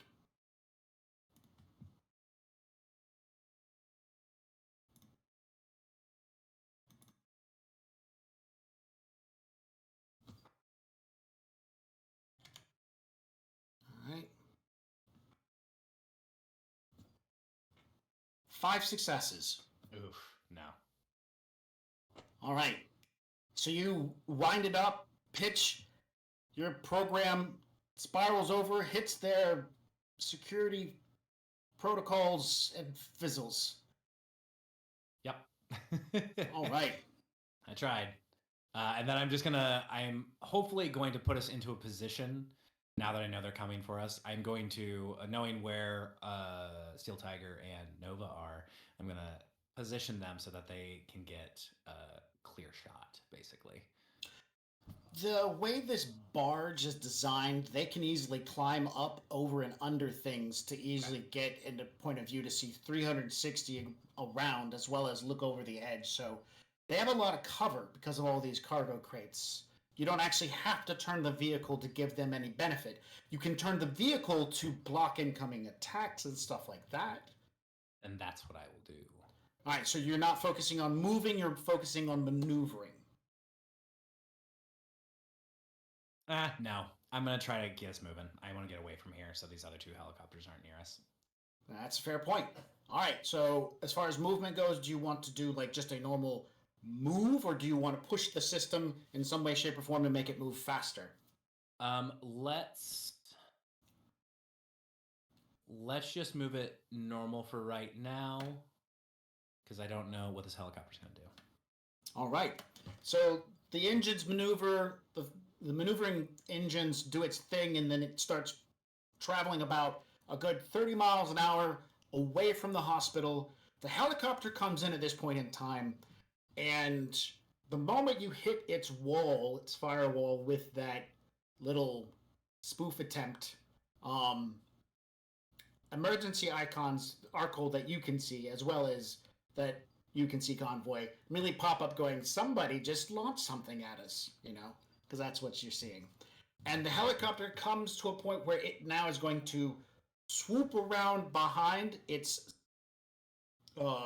no spotlights come on or anything that you can see visual, but there are 2 spotlights that are moving at this point in time. Nova and Steel Tiger and anybody else who can see in infrared, those spotlights are shooting out a lot of infrared light at this point in time, because that's how they're looking for anything. All right, who has any kind of supernatural critter lore? Nobody? All right. Nova's giving me the 1 minute finger. Or that she's trying to whisper, so I don't know what she's doing. I just have Jeopardy trivia. This wasn't in the study guide, Max. This wasn't in the study guide. Fair enough. You guys don't understand what this electronic countermeasure is being done for, but it is basically beams of infrared energy is being scanned all over the place. And so you guys are able to see it, but it doesn't appear in normal light for everybody else. So they're basically looking at all of you guys as the helicopter's circling. The helicopter moves from one side around the backside between you guys and the hospital, and then to the other side. And it is now close enough that you can see there are gunmen. The doors are open on both sides, and there are gunmen with the cords attached to the inside. They have guns. They haven't got the guns prepped. They're like strapped to their chest, and they're looking as if they're about to like circle around, drop off, or anything.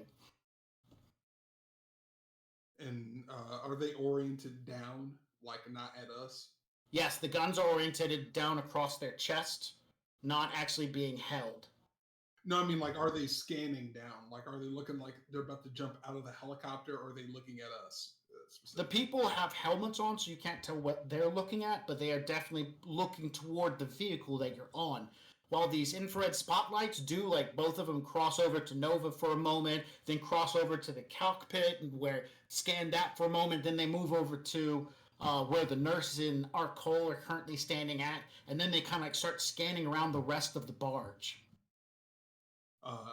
At this point, our Steel Tiger is going to try to talk to the ladies.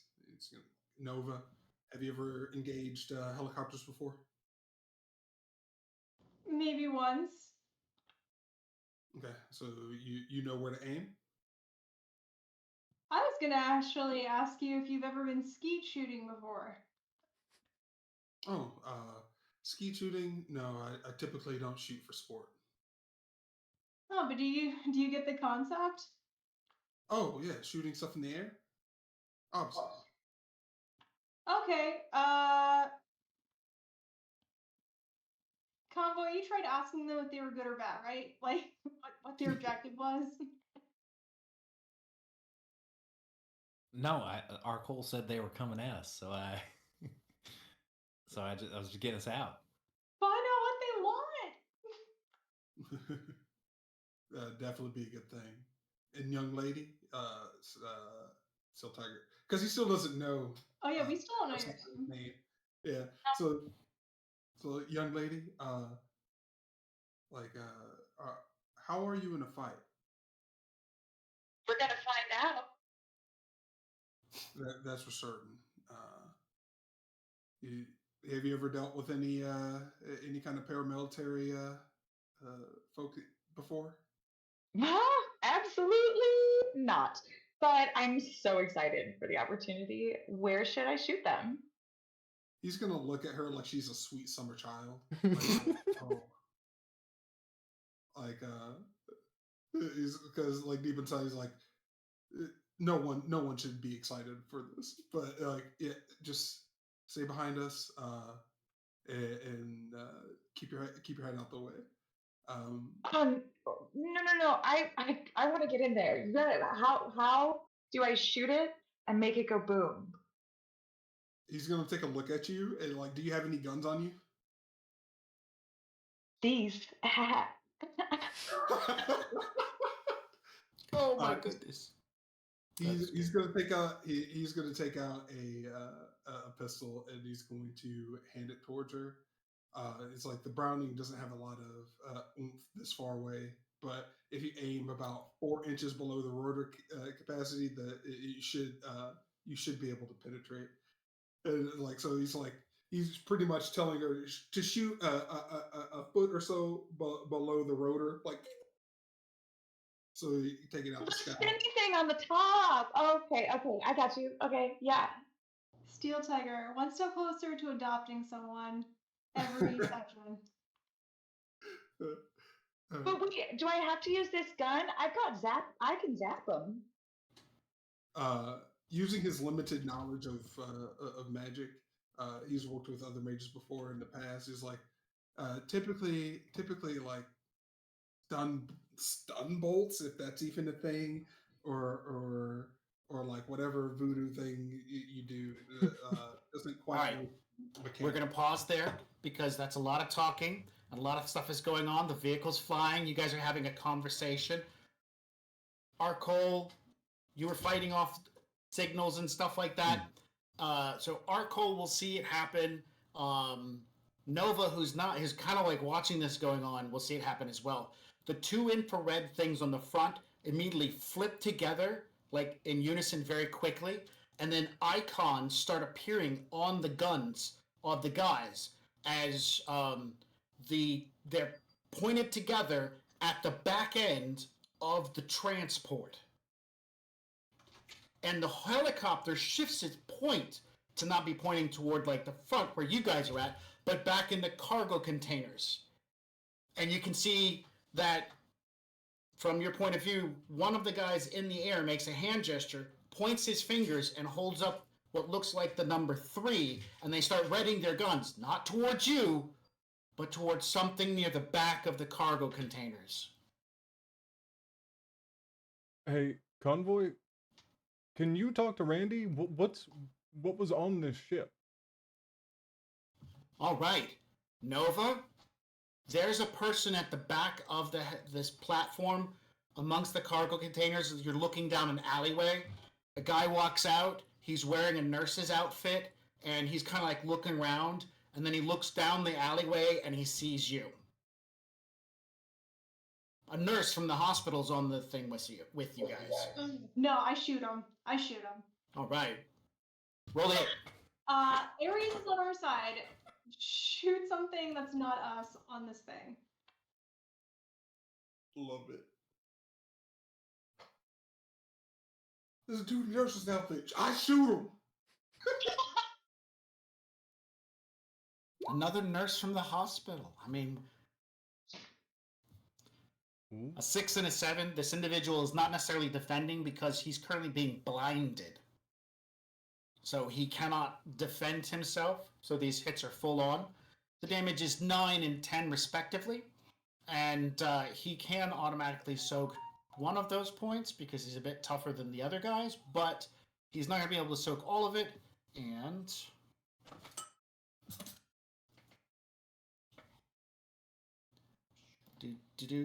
this is almost futile to roll, but I'm going to roll this body check anyways. 1 and 2. So you do 16 points of damage as you ventilate this vampire. As he turns, sees you, he makes a gesture. You realize what the hell's going on. 2 quick clips. Part of his head's gone. Part of his chest is blown out. He flies backwards onto the ground. And another dude steps out from the nearby shadows, picks up the dude, and begins looking at it and like sniffing of him. You realize that those 2 infrared beams are not meant to find you guys at all. All right. Initiatives. All right, so how you work initiative is on your character sheet. There should be an initiative button of some type.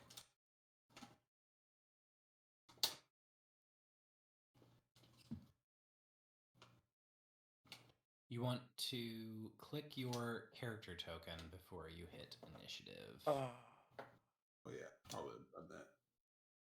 Yes, definitely make sure to do that. I'm going to write my initiatives down.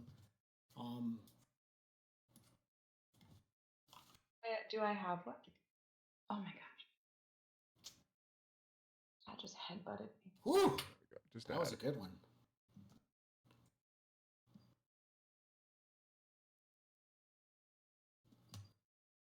Am I just this random one up here with the red circle?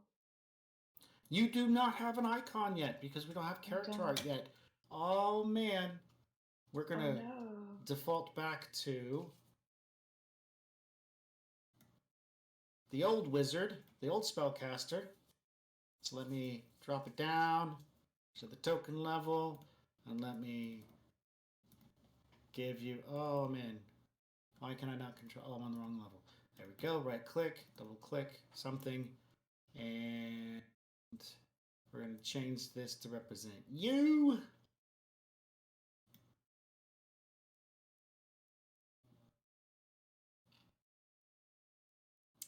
There you go. And then name. Do you want me to re-roll? Cancel. Can you try clicking on that token now? See if you can manipulate it. I can. Okay, cool. Great. Do you want me to re-roll? Yeah, re-roll. Okay. There we go. I did it. You're in the thing. Convoy, you're up first. All right. Now that I realize my mistake and I just was not figuring for Ares to be on our side. Uh, I will use one of my minor actions to tell Goose to help Nova. Basically, give covering fire. Okay. It's not going to be good at hitting anything in its shape, but instead we'll use. Right, that's a thing, isn't it? Yes. Yeah. It's a suppressive fire. It's gonna suppressive fire to help Nova on her next attack. Okay. It's a minor action. That's minor action. I am going to. There's not much I can do. Drive faster. I'm gonna drive faster. That's what I'm gonna do. If you spend a major action, you can drive faster. If you spend 2 major actions, you can drive faster. Oh, can I? Then that's what I'll do. I'll do. Or you can hit the go button and try to go even faster. I mean, but at this point in time, if Ares is your ally, then you're going faster. You're going to leave him behind, right? I mean, I doubt it, considering we're in this giant rig and they're in a very maneuverable helicopter. All right, so moving faster, this isn't necessarily chasing. You're basically gauging how quickly you're going to go. Your target number of hits is 2.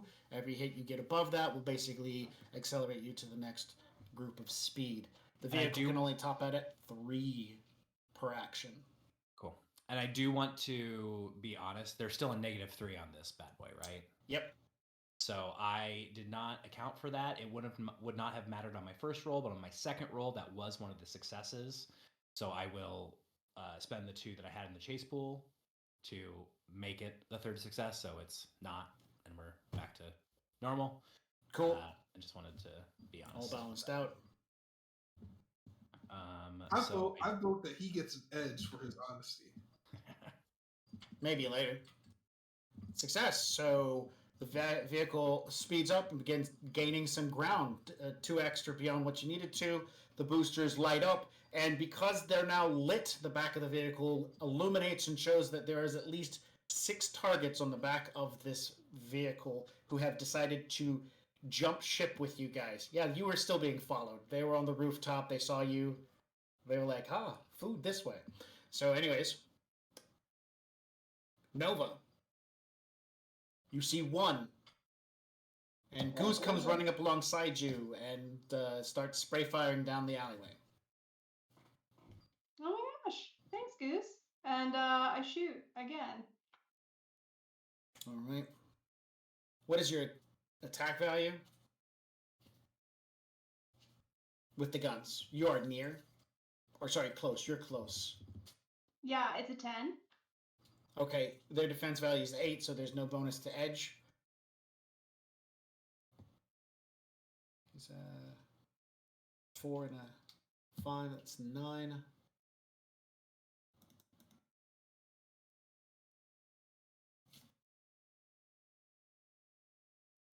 Oh yeah, ignore that +8, so that was 1 success.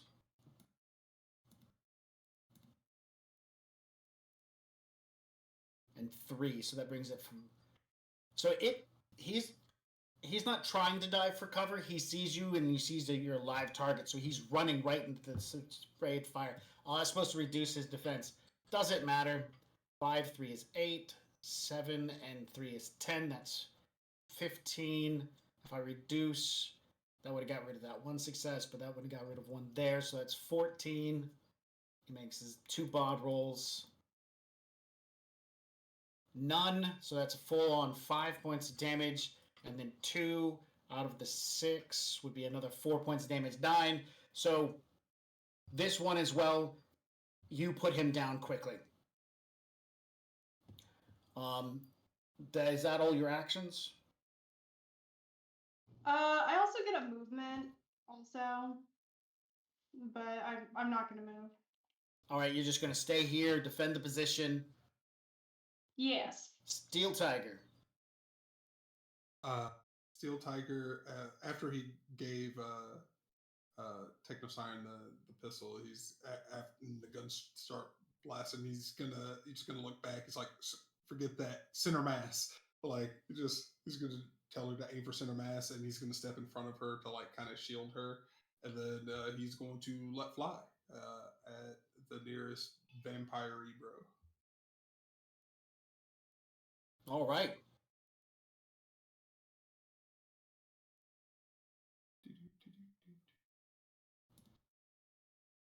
What's your attack value? My attack value is how far away am I again? You said close. Close. Close is 3 with this gun. So Whew. yeah, I have the rifle because I was about to shoot the helicopters.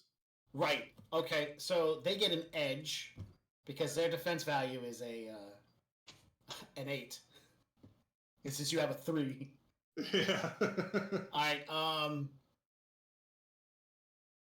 5 successes. Close range, you whip the rifle up, and boom, it goes off. And the vampire throws himself against a nearby container because, he sees what's going on, taking advantage of that unnatural speed that he has. I have another attack. All right, well, he peels himself off the container and continues to run towards you. All right, he's gonna take a couple circular steps to the opposite way to keep him in this line of fire, and he's gonna let loose another burst at him.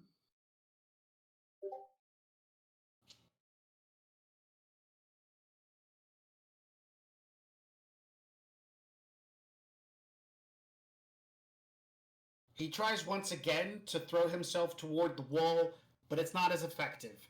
11 points of damage. He's going to make his body check versus that 11. He stops 2 out of the 11, making it a 9, which will put the vampire down. The spray hits him. He crumples quickly. The other 2 behind him continue running. Next on the initiative is the vampires. The first one charges the spray fire. His attack rating will go down by 2, and so he will leap at Nova. So he's using a 7. 2 successes, Nova. His attack value, by the way, with his hands are 8.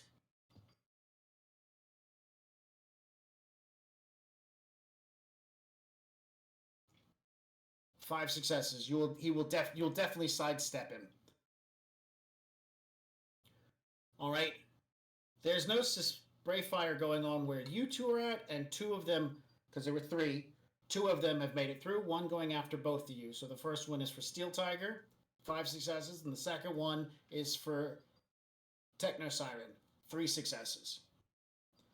Their attack value again is an 8, and this is melee. You guys are going to use your defense. If you guys have a defense of 12 or higher, you get an edge. If you have a defense of 4 or less, they gain an edge. They don't have a lot of edge, so unless they gain more than 1, that's pretty useless to them. I have a DR of 26. So yes, you gain an edge defending against these guys. Beans and then defense.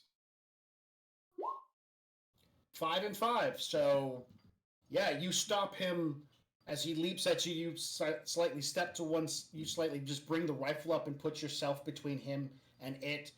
The creature is strong in comparison to the average person, but nowhere near as strong as you are.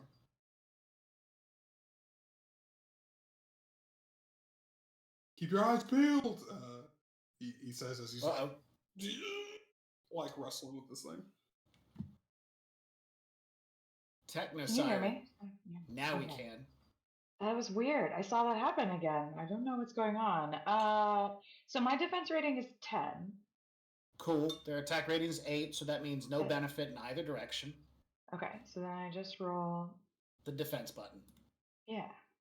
2. It got 3, so that means it's 1 success. Okay. All right. So its damage is 2 physical because they have claws and teeth. So it's going to be 3 points of damage to you.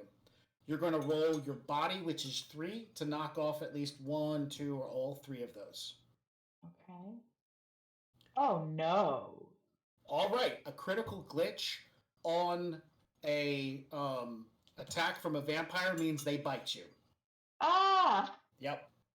So Steel Tiger, as you're like, bam, bam, you look over, the nurse has been leapt upon, and the orderly in question has dug in his teeth for 3 points of damage to you. obviously is against some kind of HR violation, right? Right. This is not okay. This is bad performance in the workplace. Ah! All right. So on your character sheet, you have you already have some damage marked. You can probably take that off. All right, No, I you just take did them it off. right now. Oh, you just did that. I just did that, yeah. Cool. All right. That's you can reset your stun track though because that was from earlier. All right. So the creature's jumped on you. He's bit into you. It hurts. Ow. Blood. Actually, this is a PG-13 game, so there's no blood.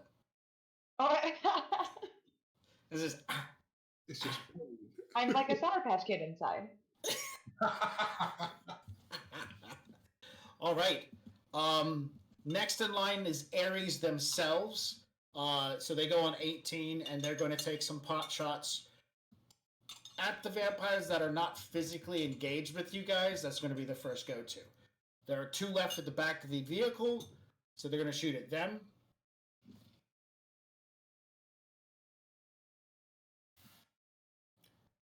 Guy on the left side of the helicopter, 5 successes. Guy on the right side of the helicopter, 5 successes.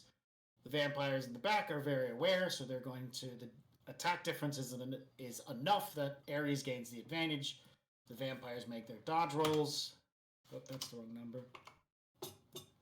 A 4. Ooh, that's really good. And a 3. Unfortunately, a 8 plus 2 is still 10, and then an 8 plus 1 is a 9. More than enough to take out both the vampires. So the soldiers, the Ares corporate individuals who are on the helicopter begin spray firing toward the back of the vehicle. They make 2 kills, leaving it down to only 3 vampires. 1 fighting Nova, 1 fighting Steel Tiger, and 1 fighting Techno Siren. Next on initiative is Arcole.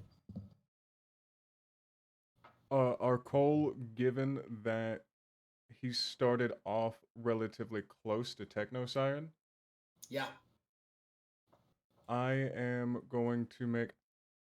What gun was it that Steel Tiger gave to Arcole while we were in the hospital? Yeah, he gave him a pistol. The pistol was a Ruger Red Hawk, which is also...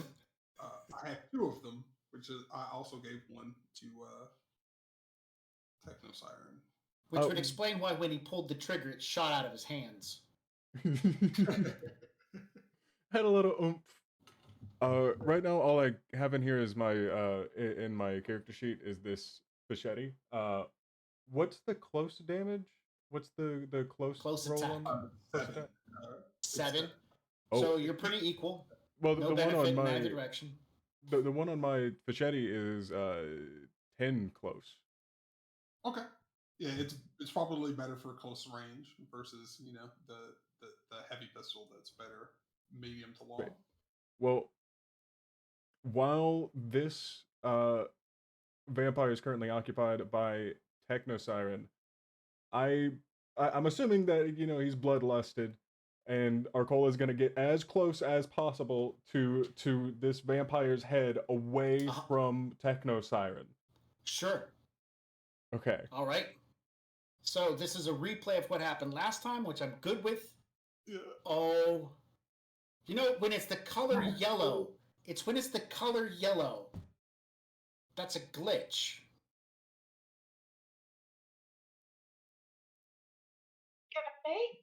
How much damage did your gun do?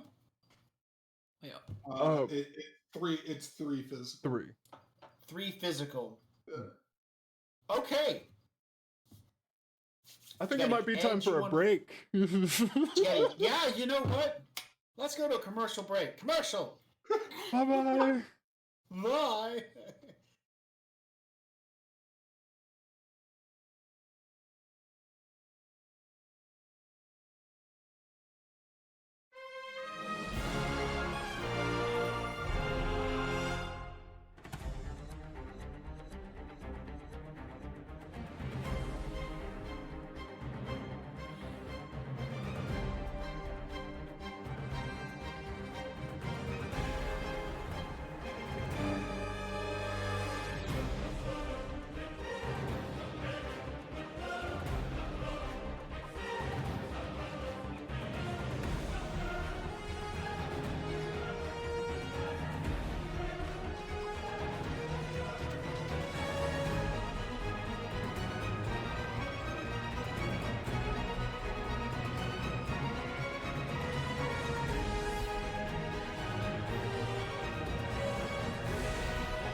Can I just ask, what does a summoning tea kettle look like?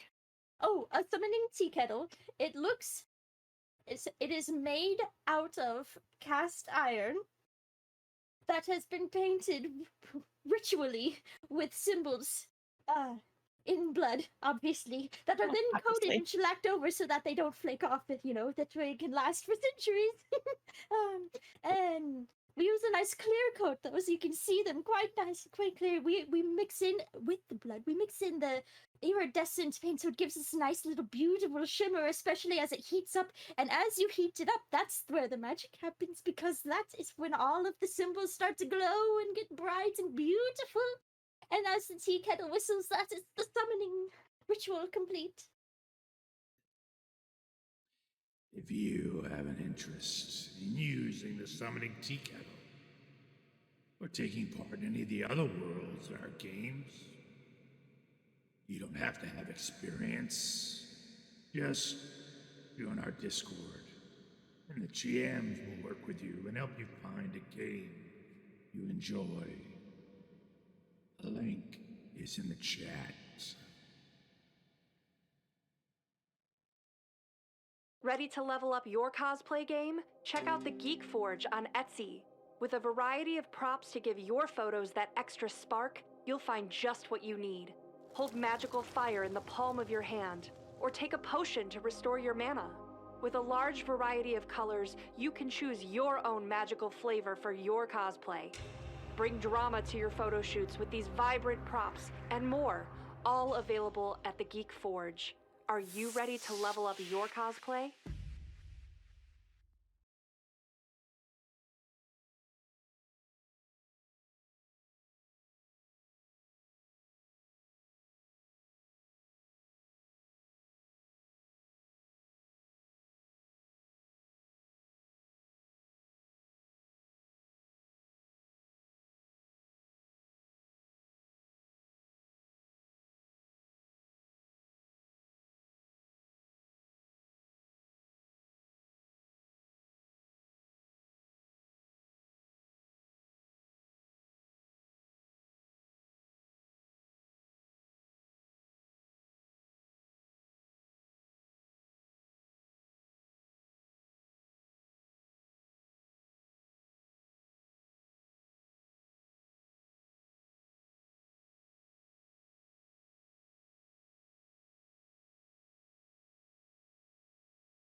Hello, welcome back, everyone. I'm so glad you stuck around after those commercials.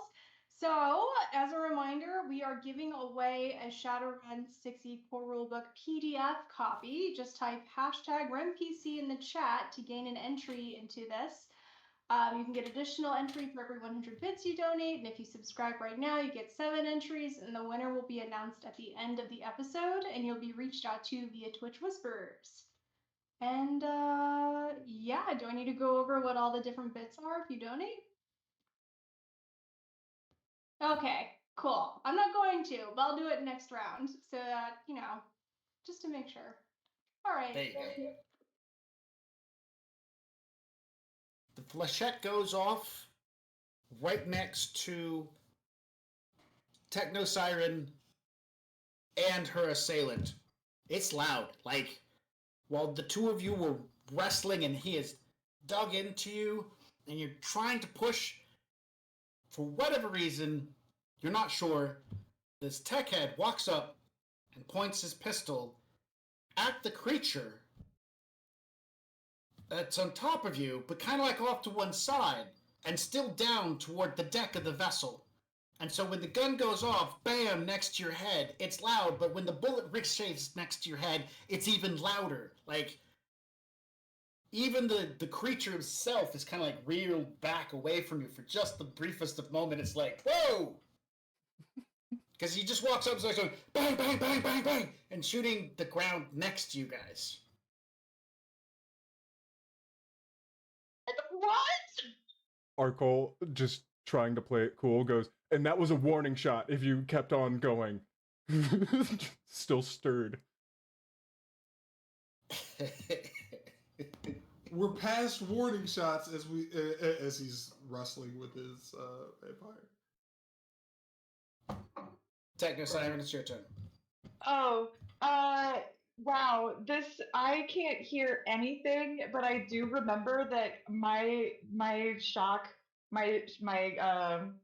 shocking magic was very effective against vampires before, and so I am going to try to kill this vampire on top of me with a stun bolt. All right. Because of your current damage, you'll lose a dice. So make sure to have your modifier turned on, and you'll apply a -1. Did I do that by I just toggle that at the top of the sheet, right? Okay. Yes. Yeah, okay, great. Okay.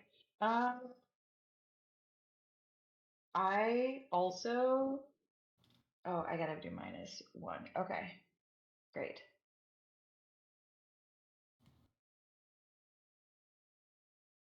Two hits.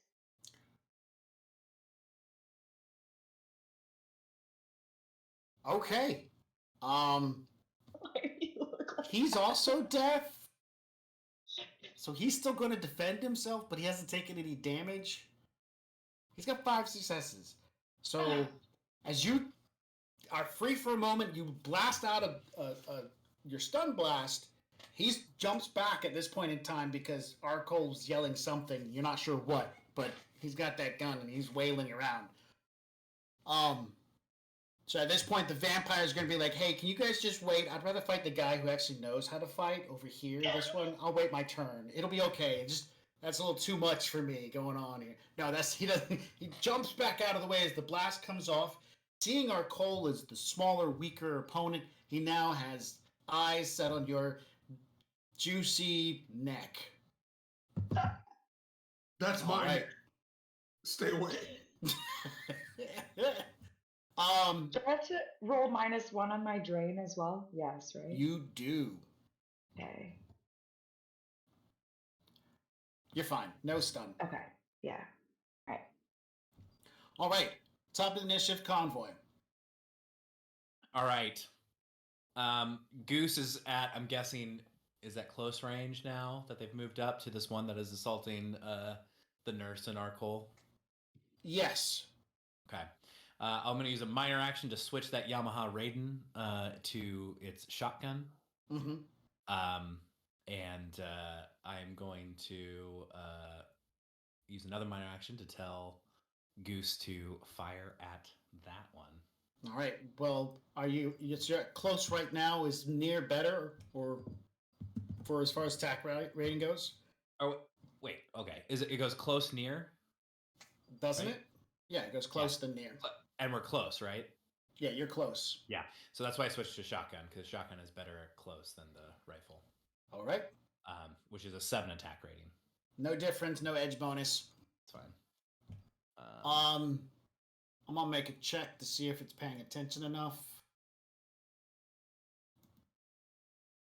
I'm at a -2 at this because Goose has damage. He is aware Goose is running over toward him, so I will allow him to be defensive against Goose. He hasn't taken any damage, so he has no penalties. He just can't really hear, but he can definitely see motion. Oh, okay. That should be okay. There should be 2 more to that because it's plus sensor. That's my mistake. I thought it was going to include that. It's still two extra successes, so if you want to roll those extra 2.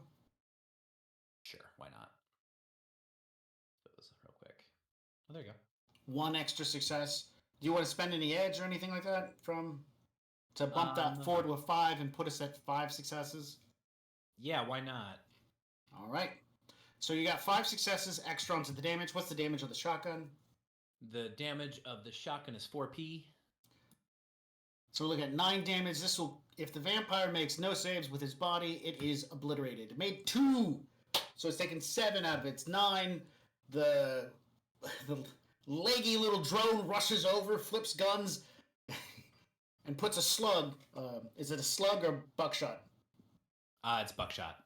Puts a buckshot into the vampire, causes him to go flying backwards into one of the nearby cargo boxes. Convoy, any other actions? You spent 3 minors.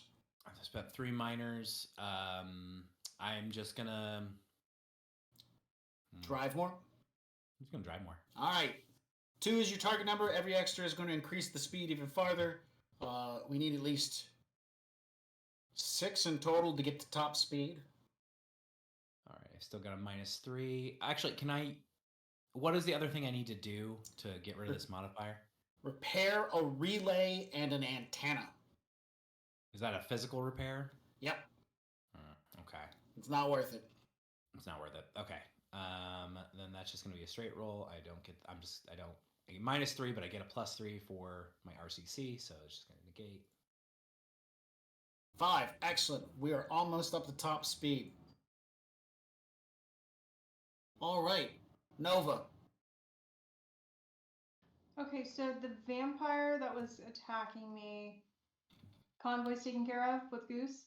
No, Goose ran off to shotgun the one that is going after Arcole and Siren. So you are left alone with a vampire.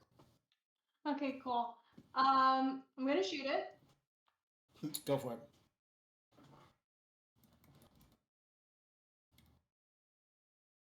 It dodges.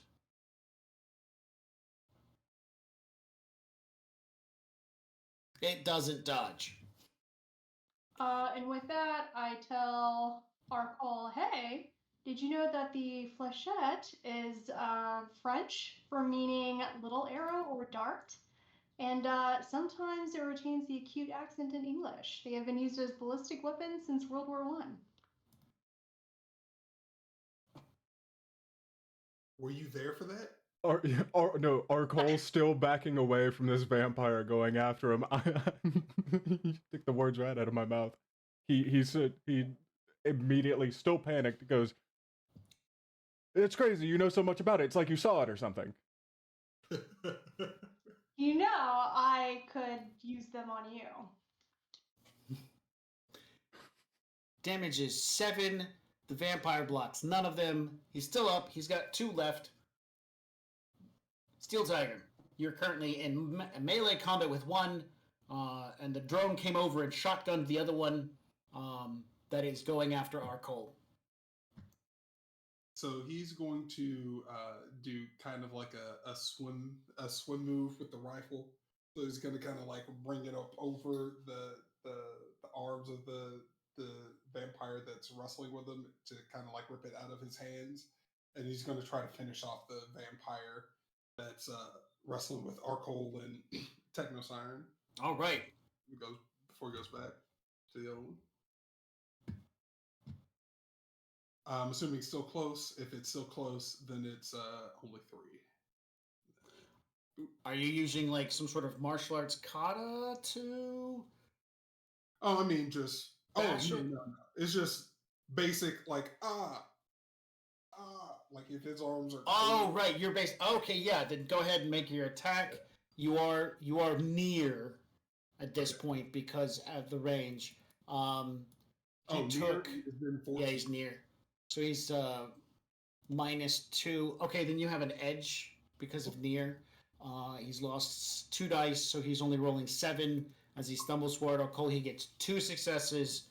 How many do you get with your shot? 11. Wow. So, 17 points of damage. He only had 2 left, so. Arcole, you are now covered in vampire guts.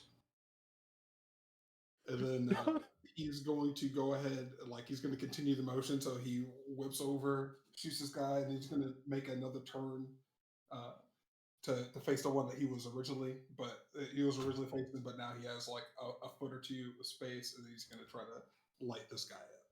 This guy's doing like some duck, bob, weave, dodge maneuvers and gets 1 success. Oh, Jesus. And you get? I get 6. 6. So 5 plus 8, 13. As he tries to bob and weave, you just drop the gun, center of mass, and just pop the vampire, and he goes rolling backwards.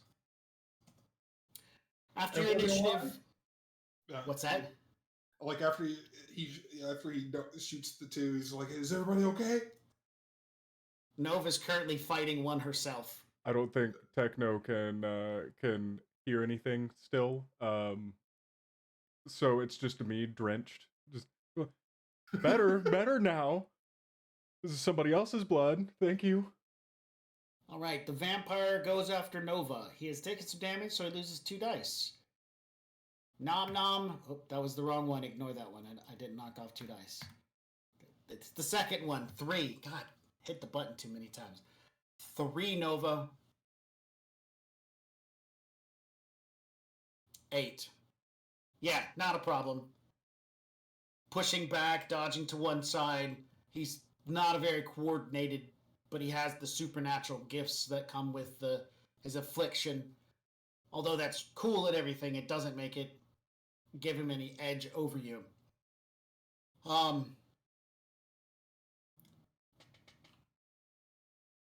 Nova, you hear over the pan,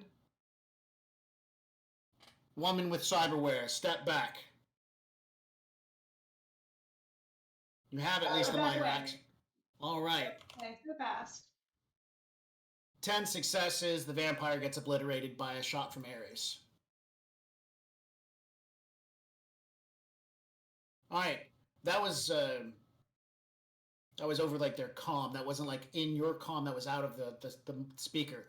The moment that vampire goes down, the helicopter starts to drift away toward the hospital, and you can hear over the comm, "Vehicle clear. Not our priority." And they begin heading toward the hospital, which those other helicopters are doing stuff. You guys seem to be free and clear at this point in time. We're going to drop out of initiative. All the vampires are dead. I love not being a priority. Thank you.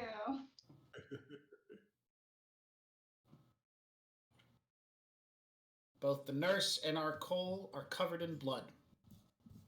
But this is PG-13, so it's like gooey looking stuff.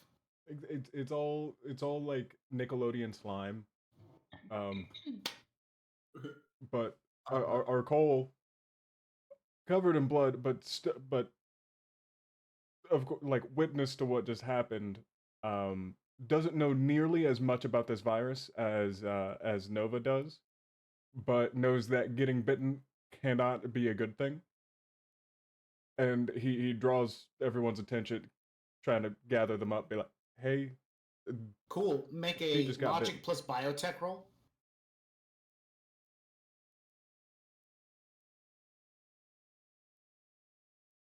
Could Convoy assist with that nice little drone with arms that's attached to his armor? Yeah, you that drone can actually be sent over to assist her. Period.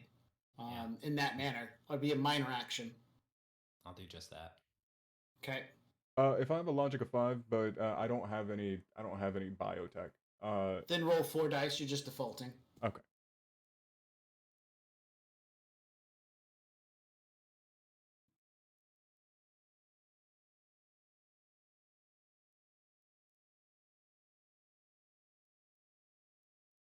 Two hits. 2 successes. From your understanding, you might need to suck the poison out of the wound.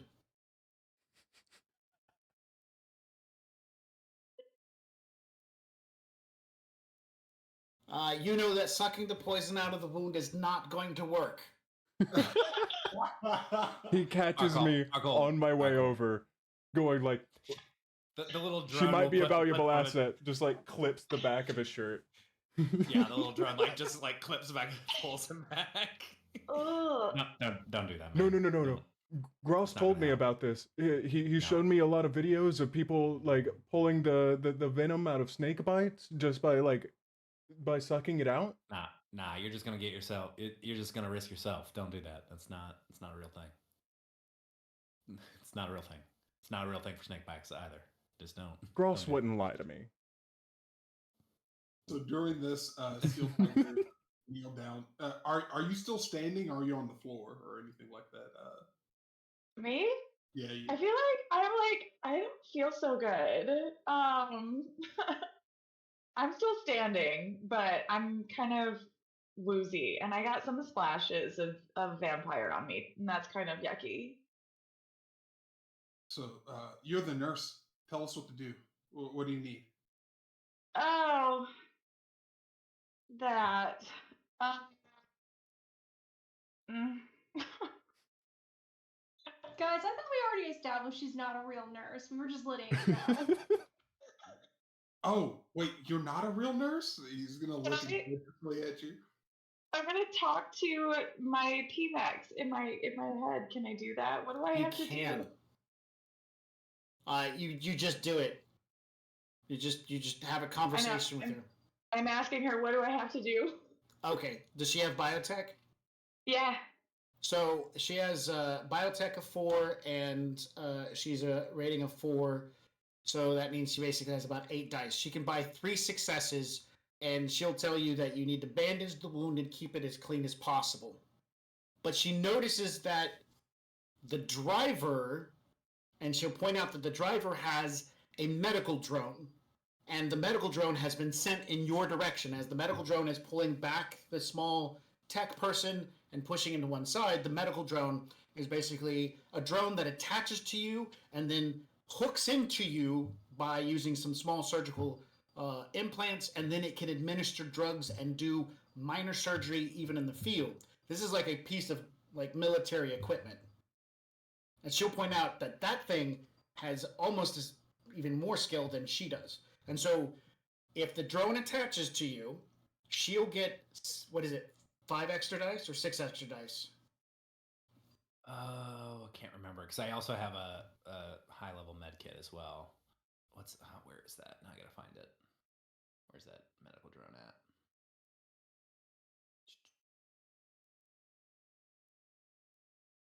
I'm looking too.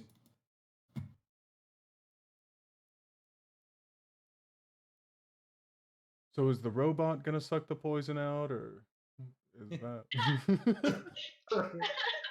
Yeah, man. Basically, Okay. I think that's the idea.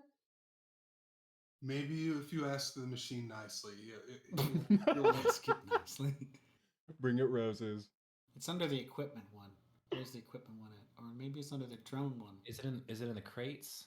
Might be in the crates. Is that where we got it? Yeah. That's where you. No, you got it before the crates. It's definitely under the equipment rules. Man, I gotta organize this stuff better. Like, why does it keep shifting?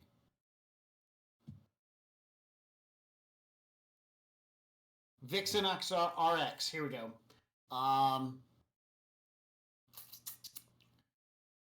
Gives 2 extra dice to dice pool modifier for healing tests.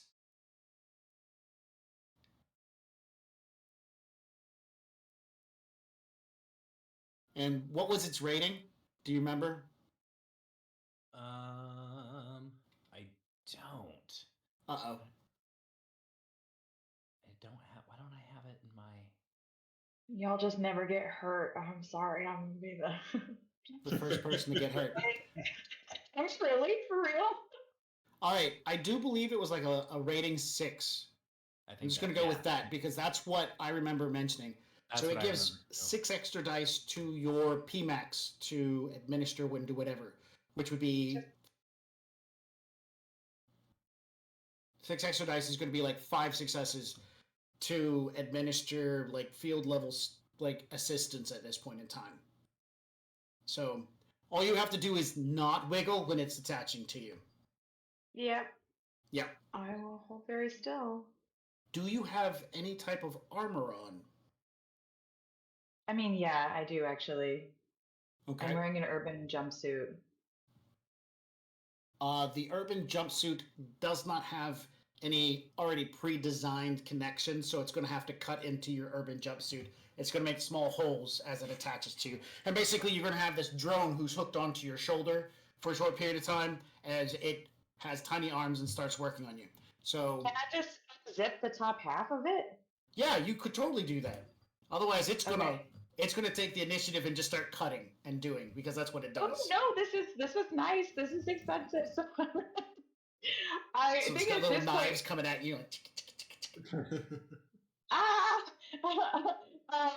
not the merchandise. I think at this point is probably when I actually will have to let the nurse disguise drop, I think. Okay. So yeah, as this thing is coming at me, I go to like reach at the neck of my nurse's costume and I unzip it, but it unzips wrong, like for the way that the thing actually like it just seems weird. But I pull it off and I'm wearing like a spaghetti strap sort of thing underneath. But I become about 7 inches taller. I'm now 6 feet tall, pretty slender elf woman with waist length platinum blonde hair. I'm wearing neon like club makeup with these purple eyelashes on. And I have a tattoo of a star map that goes down my left arm. It's just in black ink. I have super like uncomfortably blue eyes. And I'm wearing one notable piece of jewelry is a long clock. It's like an analog clock that's hanging from an earring. And I also have a cage, like a chrome cage of trodes that like encompasses my whole head. And I'm like taking this off and I'm like bleeding. And I just like, okay, just put it on me. All right, the thing latches on, makes some adjustments. You don't feel the punctures or anything when it grabs in and begins providing, and you don't no longer suffer from the -1 as the pain is gone, and you can feel it like doing stuff on your neck. You know, the pain is gone, and I can like feel it doing stuff. That's pretty cool. So did you Wow. just turn from a nurse into a hot Flavor Flav? Is that what I'm expecting? Oh, because the clock.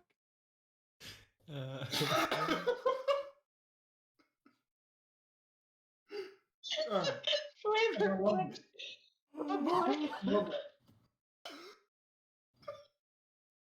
I've never been called Flavor. What's Flavor Flav? That's cool. You never heard of Flavor Flav?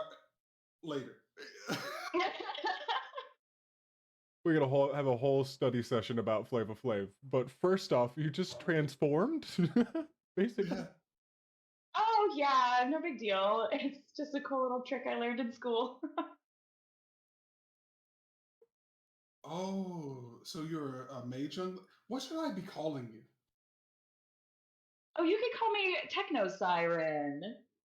Pretty cool, eh? Although now I'm like seriously thinking about Flavor Flav.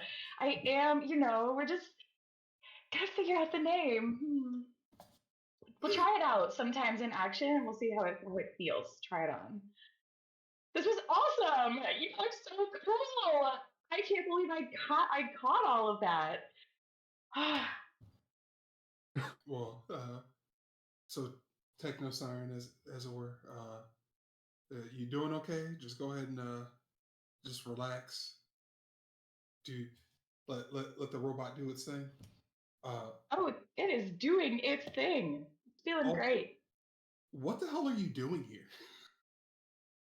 Ah, wow. Well, this night just really got away from me. I'm on a heist, obviously. Wait, I'm actually probably not supposed to tell you that. I mean, well, the cat's out of the bag, unfortunately. But like, do you have a buyer for whatever you're trying to steal, or is it just a personal mission? Yeah. Yeah. I do. I do this all the time. Yeah, I'm gonna go ahead and You charge did- intentions on that. I know, right? Eyebrow goes straight up as she says that. Now that I see a real face, I would also like to do a general matrix search.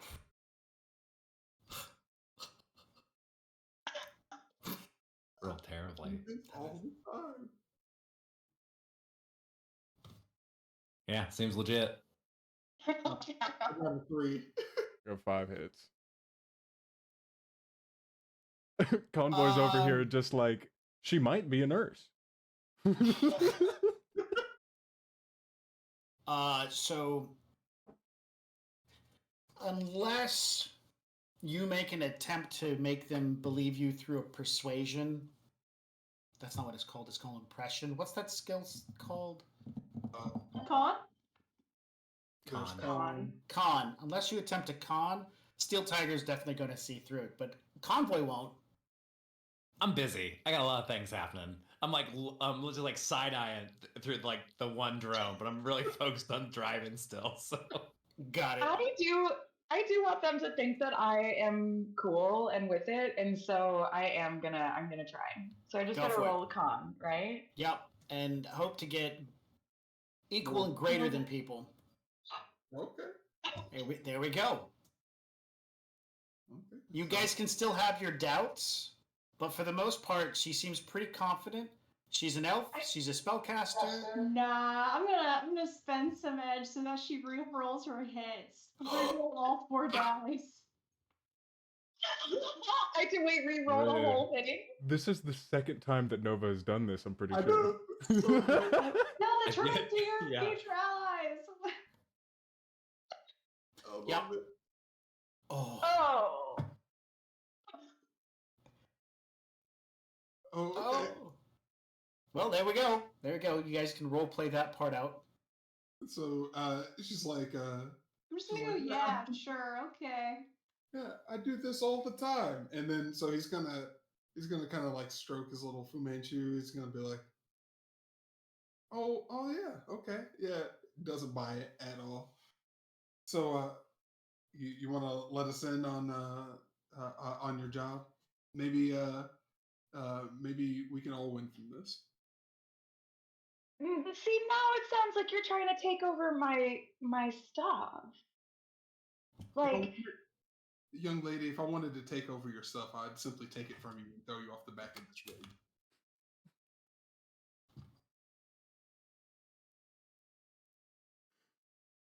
I believe you.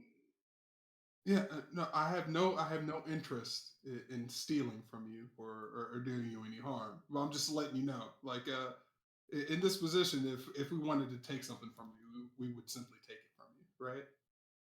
Where's the box, by the way, that we were at the hotel? Where's the box that we were at the hospital for in general? There are 2 boxes. Yeah. You were carrying one, and Arcole was carrying the other. Since then, I do believe was you got knocked down, and I wasn't tracking it or worried about it, so it's somewhere on the ground next to you.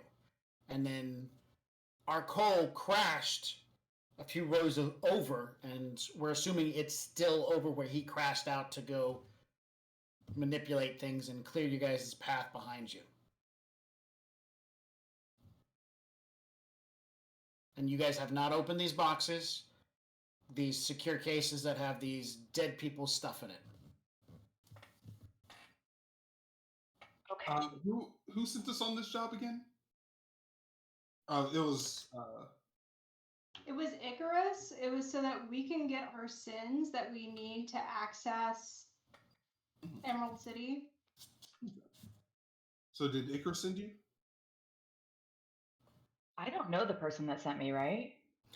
No, yeah, you met a shadow individual, Johnson, via the Matrix and your PMAX, who basically was looking for you to be able to get access to the Maglocks information so that you guys could bust into the safe at this old dead dude's house. Because it was loaded and there was stuff in it that the Johnson wants. Yeah.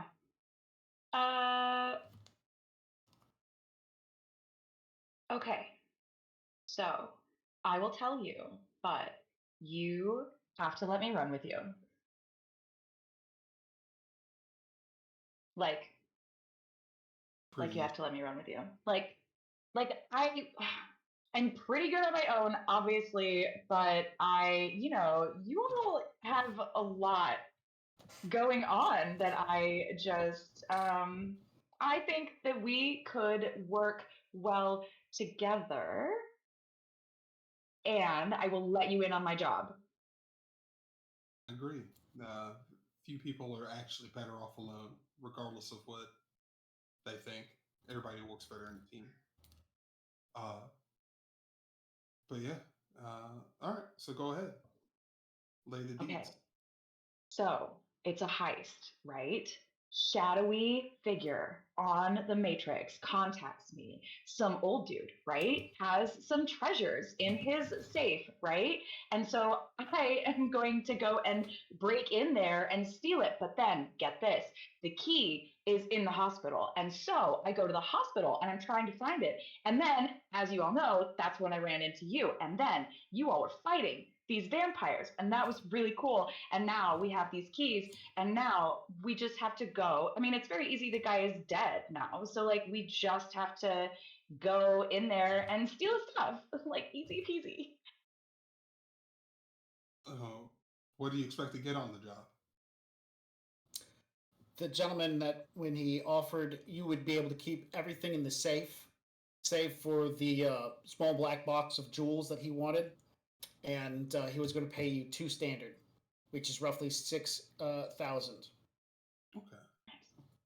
He said I could keep everything in the safe, and I figure rich dude, right? Well, okay, not everything. There's like some gems in there or whatever. So it was in a little black box, and I just don't touch the little black box. But then everything else in the safe is all mine, plus 2 standard.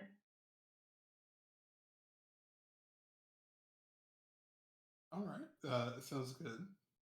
He's gonna look. He's going to send like a private message on the pan, excluding technosiren, like a text message.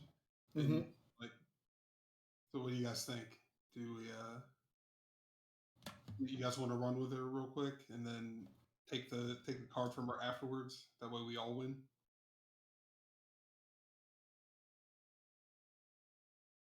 Yeah, sure.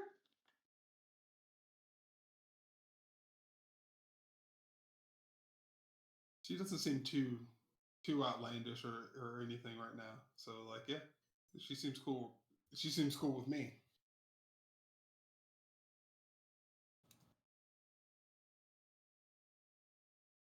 And I'm assuming Convoy and Willie over there kind of like, yeah, sure. He's playing. I just realized that I was muted. He's probably playing with his drones or something. All right.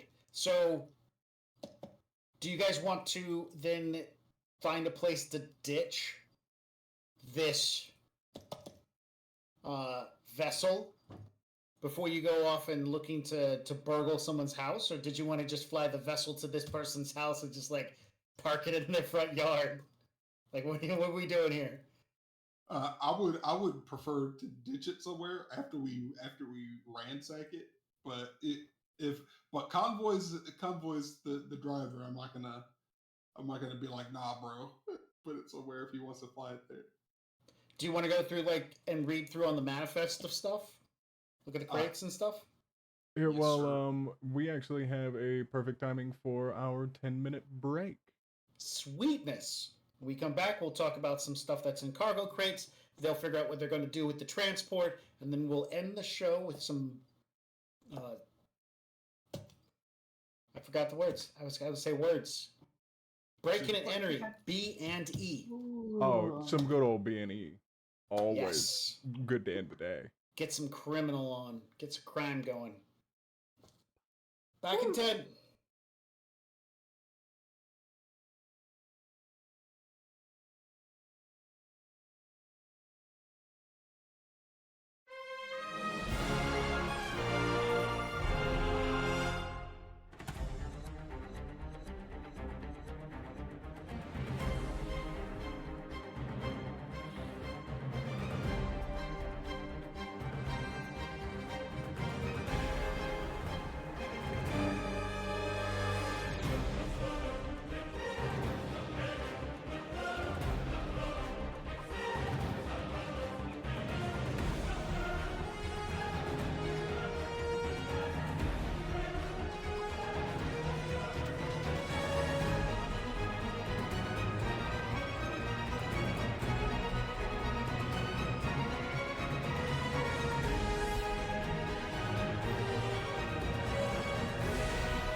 Can I just ask, what does a summoning tea kettle look like? Oh, a summoning tea kettle. It is made out of cast iron that has been painted ritually with symbols in blood, obviously, that are then coated and shellacked over so that they don't flake off, that way it can last for centuries. And we use a nice clear coat, though, so you can see them quite nice, quite clear. We mix in with the blood. We mix in the iridescent paint, so it gives us a nice little beautiful shimmer, especially as it heats up. And as you heat it up, that's where the magic happens, because that is when all of the symbols start to glow and get bright and beautiful. And as the tea kettle whistles, that is the summoning ritual complete. If you have an interest in using the summoning tea kettle, or taking part in any of the other worlds in our games, you don't have to have experience. Just join our Discord, and the GMs will work with you and help you find a game you enjoy. The link is in the chat. Ready to level up your cosplay game? Check out the Geek Forge on Etsy. With a variety of props to give your photos that extra spark, you'll find just what you need. Hold magical fire in the palm of your hand, or take a potion to restore your mana. With a large variety of colors, you can choose your own magical flavor for your cosplay. Bring drama to your photo shoots with these vibrant props and more, all available at the Geek Forge. Are you ready to level up your cosplay?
92 times. Spell, spell, spell, spell, spell, spell, spell, spell, spell, spell, spell, spell, spell, spell, spell, spell, spell, spell,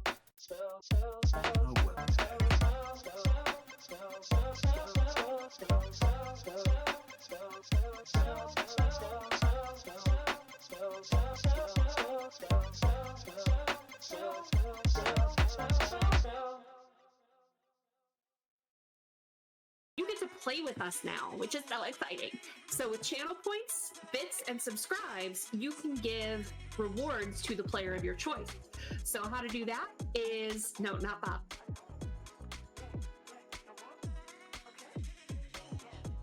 Channel points, I believe it is 500 points, gets you NERPs, which is +3 to any dice roll to the player of your choice. For 1,000 channel points, you can do a point of edge to any player. And for 2,500 channel points, you can do 4 edge to the player of your choice. Now for bits, for 100 bits, that's $1. You can do the NERPs. For 200 bits, that's $2. You can do the point of edge. Or for 500 bits, that's $5. Get 4 edge to give to the player of your choice. And finally, again, the subs, if you subscribe, you can give 4 edge to any player.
Hi everyone, welcome back. Just letting you know that this is a last call to enter our giveaway.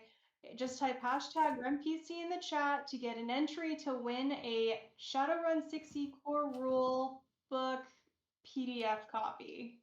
Yes, I can make it through this. We're almost there. So yeah, please type in that hashtag and I'll be back at the very end with the winner. Yay, winners! We're all winners in the end, aren't we? We are. Unless you Talk rig it. for yourself. I just got coated in blood and missed a point blank shot. That's not the first time you've missed a point blank shot.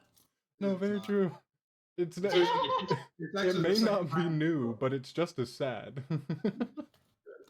Some wonder why the rest of the runners still let you have a gun. In fact, they gave me more. They gave me one more, which doubled my armory. Right, exactly. You went from 1 to 2. All right, so you guys on this transport, what's going on? What are we doing? Let's drop this baby off and go do a B&E. I like that. Yes, absolutely. Steel Tiger's going to lean over to Convoy and just go like, yeah, can we drop this this ice off in the retention pond by my shop? Of course, it's on the way, so it won't be much of a problem. Once you guys have passed by the retention pond and dumped all that cargo ice that's located on this platform, he goes to an area where you guys can get off that is nearby the location and the address to the person in trying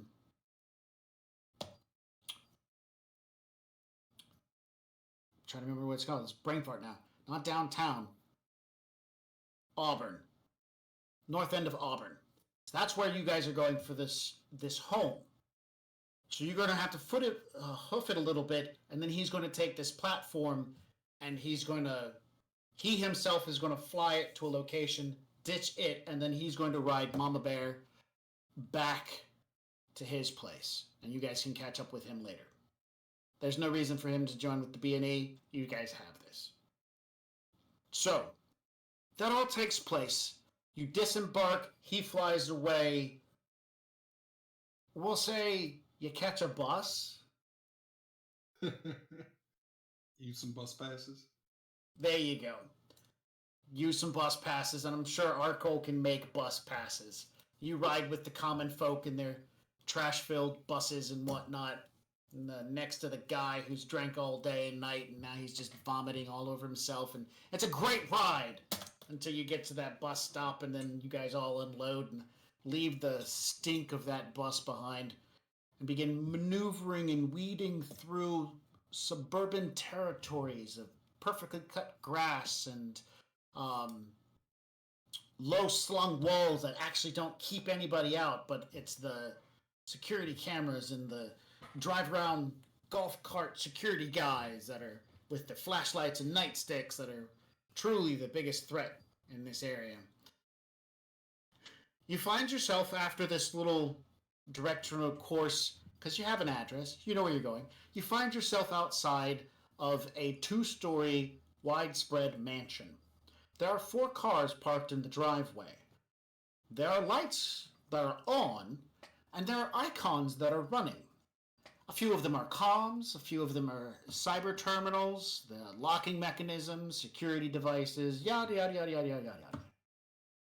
All of them have value to them in some way, shape, or form, but this is the address you've been led to. You've been told that there's nobody here, that the resident is passed. You have a box that inside this box, and we're just going to assume you guys have cracked the boxes open. Inside the box is the dude's SIN, his ID. Just generally, it's a small computer that has a lot of information on him on it, including his passcodes, maglock access, and stuff like that. So here you are, the device, the key, the castle before you. Who wants to lead the charge? It's your job first, so you go ahead. Here. Um.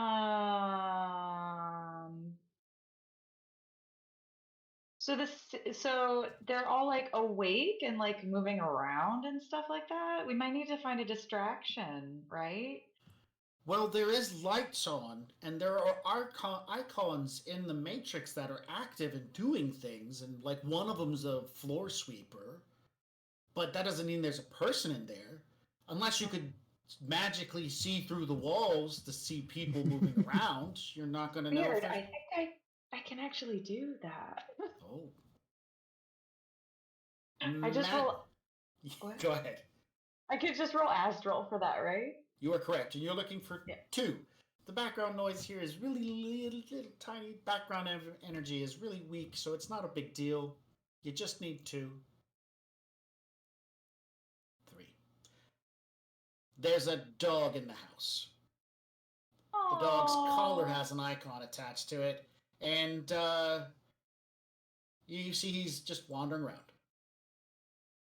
Oh, little doggy. Is that Oh, a no, little dog? not little. This is like the size of a golden retriever. Oh, that's not a big dog, though.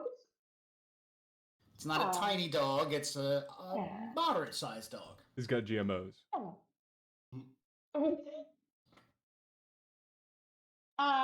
Okay. I will say, all right. Well, okay. The coast is clear. Is anybody afraid of dogs here? I pull out my gun. No. Please don't shoot the dog, okay? I switch No. it to stick and shock. Okay. So as she's standing there, her gun begins like changing. The clip itself moves for a minute, and it changes over to the stick and shot clip. How many dogs? Just one. Just a little guy. So actually, I'm really curious about my physical mask spell and whether or not I would be able to use it to impersonate this person. I don't think I ever met him, but I have his sin. Yep. So which means you can, if someone has computer skills like yourself or anyone else, they can bring the information up and get an image of him. Ooh, because that will also make me smell like him, which will make me so that the dog like doesn't get thrown off. So I feel like I might need your help with this, and I like send it to you, Arkle. Yeah, I was definitely at least going to try to get in there to help create that physical mask if that's something that I can help with. Yes, you can bring up the necessary information so that she can cast the spell. Is there anything that I could help with accuracy? Yes, that is correct. You will be making a logic plus computer test. The number of hits you get, add extra dice to her dice roll for her physical mask. Got it. It's basically a teamwork test.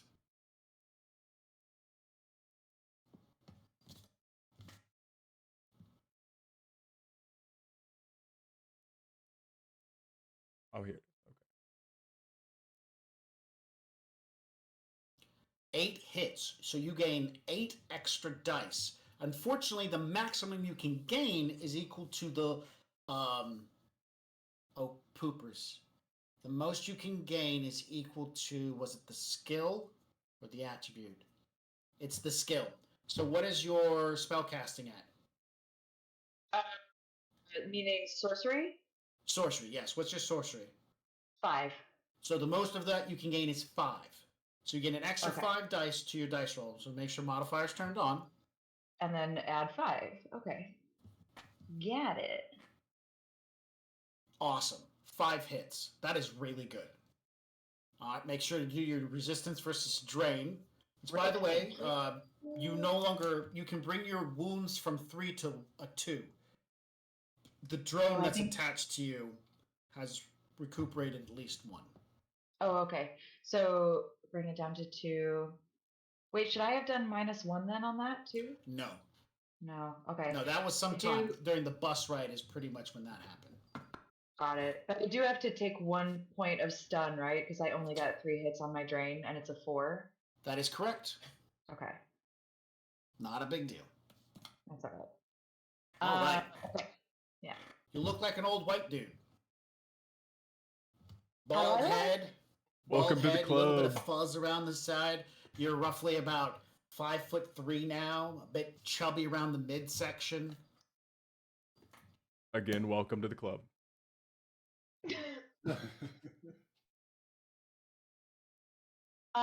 And with that, I will just everybody act natural, and then I will go to open the door. All right. As you walk up, oh, she said she's going. Are you stopping her? Yeah, as she's going, he's gonna put a hand on her shoulder, and he's gonna be like, even though he knows she says that she's done this all the time, but he doesn't believe her. So he's like, "Do you know how many people are in the building?" Yeah, it's just a sweeping robot and a dog. Just a robot and a dog. Do you know if this place has any kind of security systems that we need to get disabled? You have the maglock passkey. You have the thing that allows you to get in the castle. The appearance that you have and the key that you have pretty much should allow you to just walk right in. I mean, the cameras are going to see the dude who's dead, but that's not your problem right now. Your problem is to get... So this is the plan. You know? Oh, yeah. Chris gets that. Steel Tiger doesn't know that. He's just trying to make sure that they're not walking. No, I'm just reaffirming Tara what her character already knew ahead of time. Gotcha. Okay, cool. Do is I would raise up the little key and I'd be like, I think I got this. And I'm just gonna go ahead and do it. All right, Godspeed, and he's gonna try to find the best vantage he can, and then try to cover the building and try to look through windows and whatnot. Do I need to break in at all in order to see through these cams?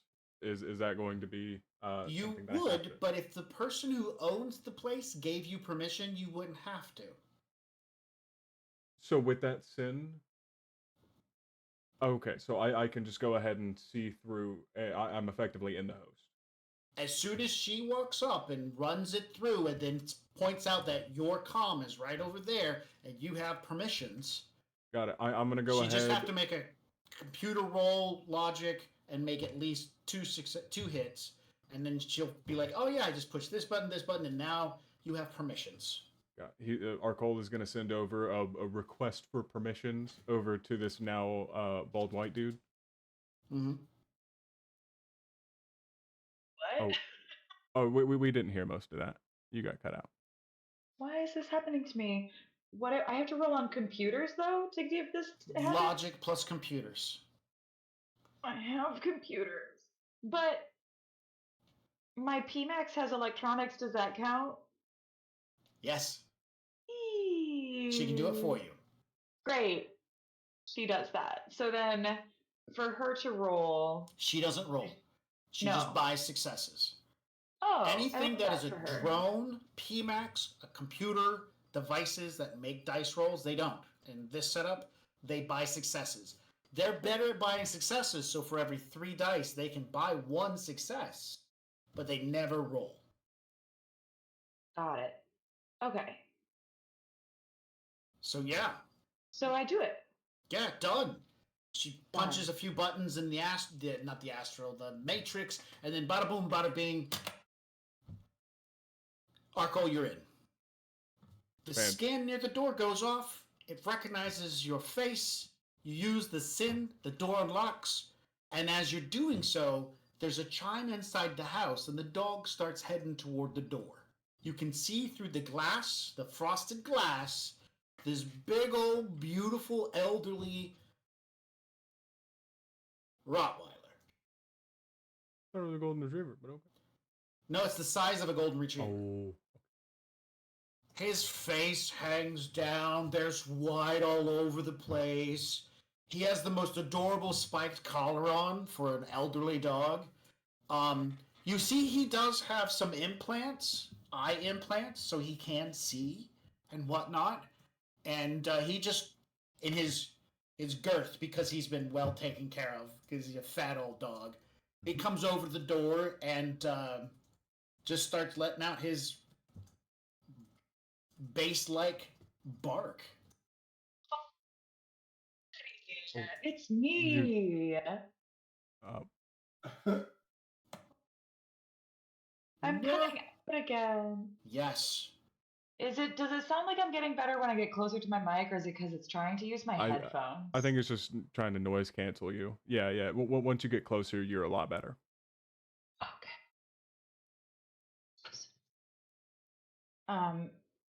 Okay. You gonna test it too? All right. Great. So the We're better old now. dog wanders over to you and lets out a couple of barfs. Oh, can I scritch him? Yeah. I want to. What a sweetie. Now he's going to attempt to recognize you with a quick dice roll. He's got to get 6 or more to identify that you are not the person in question. He has 4 dice to roll. All 4 of them are successes. So for a briefest moment, She gets an edge for social tests. This is a social test. I do Yeah, get this an is- edge. Mhm. Does that mean I have to roll something? No. This is No. a social test. The dog is making a social test to identify you. For the briefest of moments, the elderly pup pauses and sniffs you up and down in a bit of confusion, but then gets super happy and wants to pay attention to you. In your calm, you see the words pop up: home, happy, love, bark, bark. I love you too, buddy. The dog begins then walking over, comes into the house and starts heading to another location, and then barks at the little Roomba that gets too close to him. You're in. We're in. All right, friends, come on in. Our is going to say that. Oh, sorry. Well, go for it. I don't know if that's the best situation for us to just pile on in there. Oh. You have not your face on, so you're gonna be fine. Good point. Maybe just the homeowner. Maybe just the homeowner should go grab this. We'll keep a lookout. I've got my cams up. I'm watching, and You can we've also got. turn them all off. I still kind of want to know what's going on. Yeah, I'll walk through the house. I'll is it turn them nice off inside? once we're close. Once we're close to the box, or once we're getting towards the end of the objective. Sure. All right, Steel Tiger. Did you have a different opinion? Did you want to do something differently? Oh, I was just going to say, I was going to suggest that Nova goes in with it, just in case, or in case she needs some kind of help breaking into stuff, because once again, he has no faith in her ability to pull off any kind of B&E job by herself, while Arcole and I watch stuff. What about that dog though? What the dog doing when Nova shows up? I think they'll trust me. I'll just knock on the door and then you. Oh, the dog starts to bark and head for the door. Oh, can I talk to the dog and say, that's my friend? You'll see a text come up. Friend, home, love you. Yes. Friend, love us. All right. As you talk and you seem to engage, the dog might have a piece of cyberware that allows it to understand that this level of communication. I mean, you don't own a pet and you don't know a lot about cyberware, but this is kind of cool. Yeah. All right. So you introduce the dog to Nova. Do you know the dog's name? Do I know the dog's name? Yeah. Hey, pup. Can you tell me your name? Rex. Rex. And you receive text messages from the dog. This is wild. Like the best thing ever, right? All right. Rex steps toward the door and looks into the darkness and starts barking. Both R. Cole and Steel Tiger receive text messages because you guys are all still in the same pan. Bark, bark, bark, bark, bark, my yard, get off my yard. Steel Tiger's going to send back an emoji of a growling tiger, and he's going to be like, roar. All right, well, the old dog begins to do that throat guttural grrr.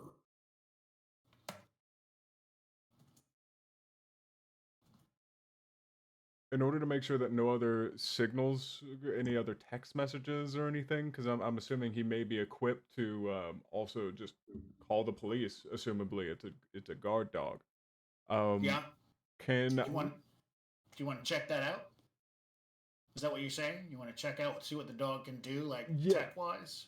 Yeah. Let's see what his like general tech capacity is. All right. It has at least one running icon that represents the dog. So since you are have permission over the house, you'll be able to take a look into the dog and see what its permissions are, devices are. To start off with, the dog has cyber eyes, and you can see that it takes some medication due to its elderliness. And for the purpose of being able to update cyberware and whatnot, it does have somewhat of a subdermal data jack. But the dog has no comm link or comm devices listed in it. Was it just proximity, or just within the same? It has the signal your comm picked up that said "bark, bark" to you came from the vicinity of the dog, but the dog doesn't have a comm device in it. It has a data jack, but there is no decking device or comm device inside the dog. Is it in the collar? Never mind. Yeah, I'm not there. It could be in the collar, but then it would have an icon, or at least would register, unless it's stealthing. And then, you can search for a stealth device. That would be crazy. Dude has a stealth deck inside of his dog. Do I see anything like evident of maybe? Well, he doesn't have a comm device, so how would he be communicating to another comm device in the house? A stealth deck or a stealth comm in the dog. That would be it. Hidden, running silent icon. If that's the only thing that's left there, I do want to do. If it has to be somewhere like in him, like subdermally, or like maybe around his collar, I want to figure out where it is. Sure. Make right. search, or am I looking? It's be makes your perception, which would be your it's electronic and intuition, right? Yes. Yeah, that's it. I'm not going to set a required hit amount. I'm just going to wait to see what you get. 5. There is no hidden icons running anywhere in the area of the dog or the house. The dog does not have any cybernetics inside of it that are hidden. The dog seems to be able to communicate with your comm in some way, shape, or form that you don't seem to understand. I'm baffled. As I'm walking away onto the sidewalk, so he stops barking. I'm just searching talking dog and getting nothing but a whole bunch of for like Facebook videos of No, actually, as you're starting to do searches for like related material, animals that can interact with the Matrix, rare and far apart and few at times, have been known to exist. Rich people, man. About it. Okay. My only question is, how does it end up as a text? You have no. Okay, got it. You're like, this doesn't make any sense. It's like a Dino dog. It's literally an otaku dog. Well, I'm gonna go ahead and retreat out to the sidewalk, staying on its host, if at all possible. Yeah, that's not a problem at all. The distance is fine. I'm assuming Still Tiger isn't, but the dog is not going to. Rex is not going to continue to bark. At some point, he's going to get tired and go back into the house. Oh yeah, no, I'm still I'm nowhere near the house. I'm like across the street trying to like sniping with the rifle. Of course. You two are inside the house. Nice in there. What? What is it like inside? Is it nice in the house? So with vaulted ceilings on the first floor, the second floor is mostly on either wing of the house. It is a 2-story. The east wing seems to be mostly rooms for people to live in, while the west wing seems to be a couple of like studios, another room, and then like an office space that the gentleman probably used. And then there's an in-ground indoor pool in the back, as well as a indoor jacuzzi. There's an automated door that the dog can utilize to go in and out. There's a fenced-in yard. It looks like the house sits on probably about a full acre of land, and so there's a little walking path in the back that auto lights up as the dog goes out to do its business. There's a drone that goes out and scoops the dog's poop. Food is automatically delivered to this house on a weekly basis for the man and the dog, as long as it's ordered.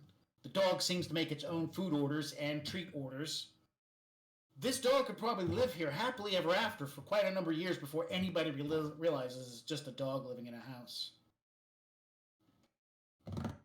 Dude, the future's amazing. I need that in my life right now. There are decorations, paintings, doodads, vases. It looks like this guy used to be a doctor when he was alive.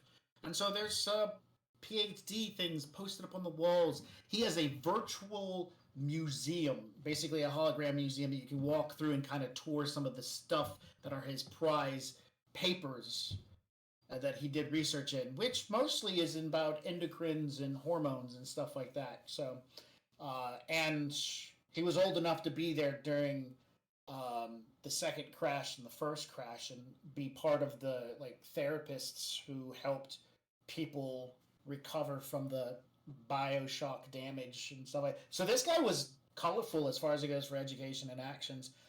But it is when you're passing through his office is when, Cole, you pick up a hidden icon. You finally do pick up a hidden icon as they're moving through. And it's behind one of the paintings on the wall. The painting is of a dude on a throne with a crown, and he is reading a book. You're not really sure what it means, but yeah. I'm immediately gonna shoot out that message to the pan. Just, hey, I'm catching something behind that painting, of him, looking all kingly. Be careful. Take a peek. I can't tell what it is. I can't see it. You want us to take a peek? I have no clue on what it could be. But that could be what we're looking for. Maybe if he's crazy, if he's weird enough to have a painting of himself in a throne, on a throne with all that, like he's probably crazy to put a safe behind a painting.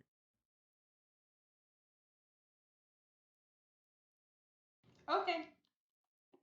I go over and I point at it and I say, hey, you own this house now. You move it. We'll try to do that. I also, my headphones died, so I'm trying to switch. Sorry. I see. Oh, that looks like a complicated time. Yeah, we might have to ditch the. We're gonna have to. Oh boy. No. I know it was so good, but we're all right. We're almost there. What's happening? Doesn't matter. Oh, immediately cut out. I still see her talking too. I think she knows what's going on. Did I figure it out? Can you hear me now? You good? Yes. Spectacular. Okay, we're here. I'm real. And I'm gonna look behind this painting because I do own this house. Is this painting of the guy, by the way? No, it is of a man on a throne wearing a crown holding a book. The And I wanna back make sure wall it's is a the guy library. holding the crown. Okay. Yeah, no, it's Okay. just some dude, but the back of it is a library and stuff like that. So as you move toward, as you go and you open it, there is a like a high pitched dee dee dee dee dee dee noise when the painting moves. You can definitely see that there is a safe in the wall, and you have activated some sort of security. I start waving. Mhm. Turn off. Turn off. Turn off. Computer plus logic roll. Okay. Oh, hearing that, Oh, can can I I? make my PMAX do that? I can't do Yeah, that. you can. You can. Okay. She begins to attempt to turn it off, and she just Arcole. You hear a woman's voice that you're not sure who she is, and she says, you have access. This is a lot bigger than I can handle. Can you turn this off?" Yeah, no, absolutely. You have what no was idea already where on. this voice came from, but she's now talking to you. And I can't. Can I not sense a form of It's connection? coming from Her peanut. Technosonic. Can I tell that connection? Or Yes. Okay. Okay. Well, I mean, everybody's got a PMAX. Everybody's got a PMAX, so I mean, it just I'm gonna let while I'm taking care of this, I will actually let Gross and her PMAX get to know each other, and sure. But what were we going for? Just for a shutdown of what plus what? Electronics plus intuition. I need at least 4 hits.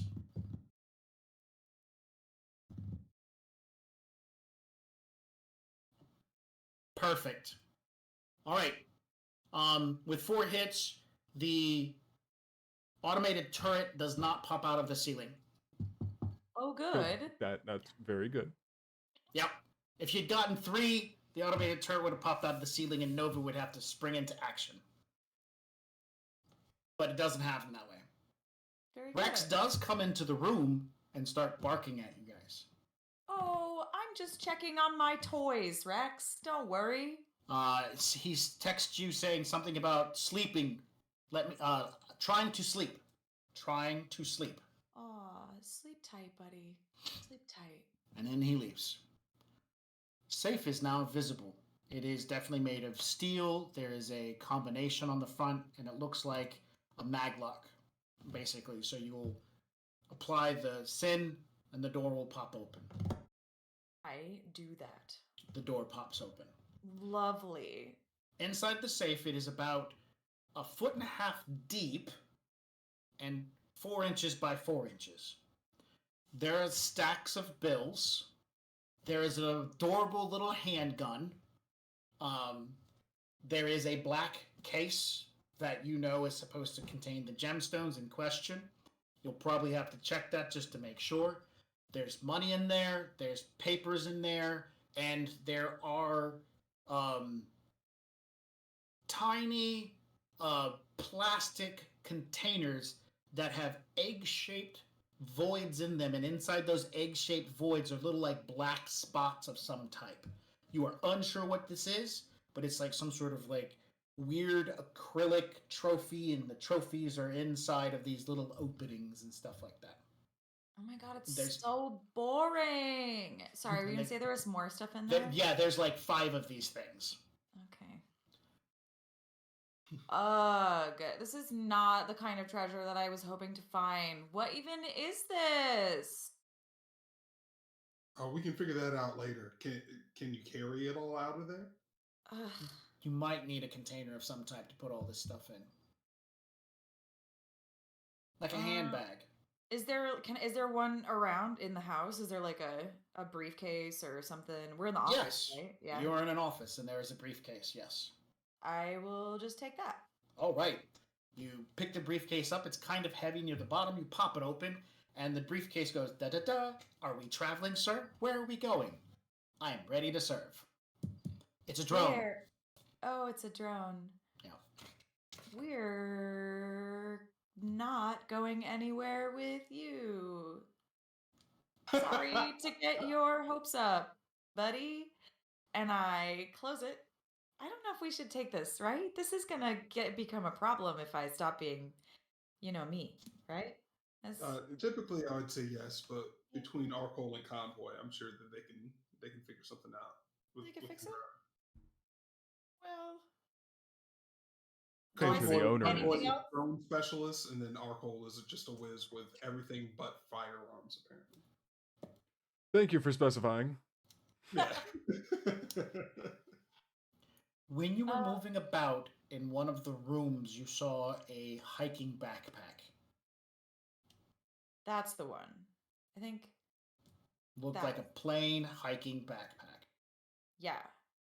Let's go back and get that. All right, and not like a full-on camping backpack, like just a trailblazing backpack, like you might use to go to school and carry a bunch of books in and stuff.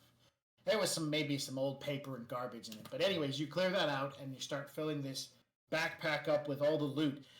There is at least 22,000 in mixed bills, corp bills, CCAS bills, UCAS bills, a variety of different nationalities and stuff like that. Oh. Yeah. I take back what I said about it being boring. There are 5 of those acrylic cases with the little voids and black dots. There's that one black case. Do you open the black case? There's no like, oh, hey, security measures, just a flip-flop, open, look in. No, because I know that that's not for me, so. But you want to make sure it's gemstones, though. Because if you bring him an empty case, you're not kidding. That's a good point. Yeah, I will open it.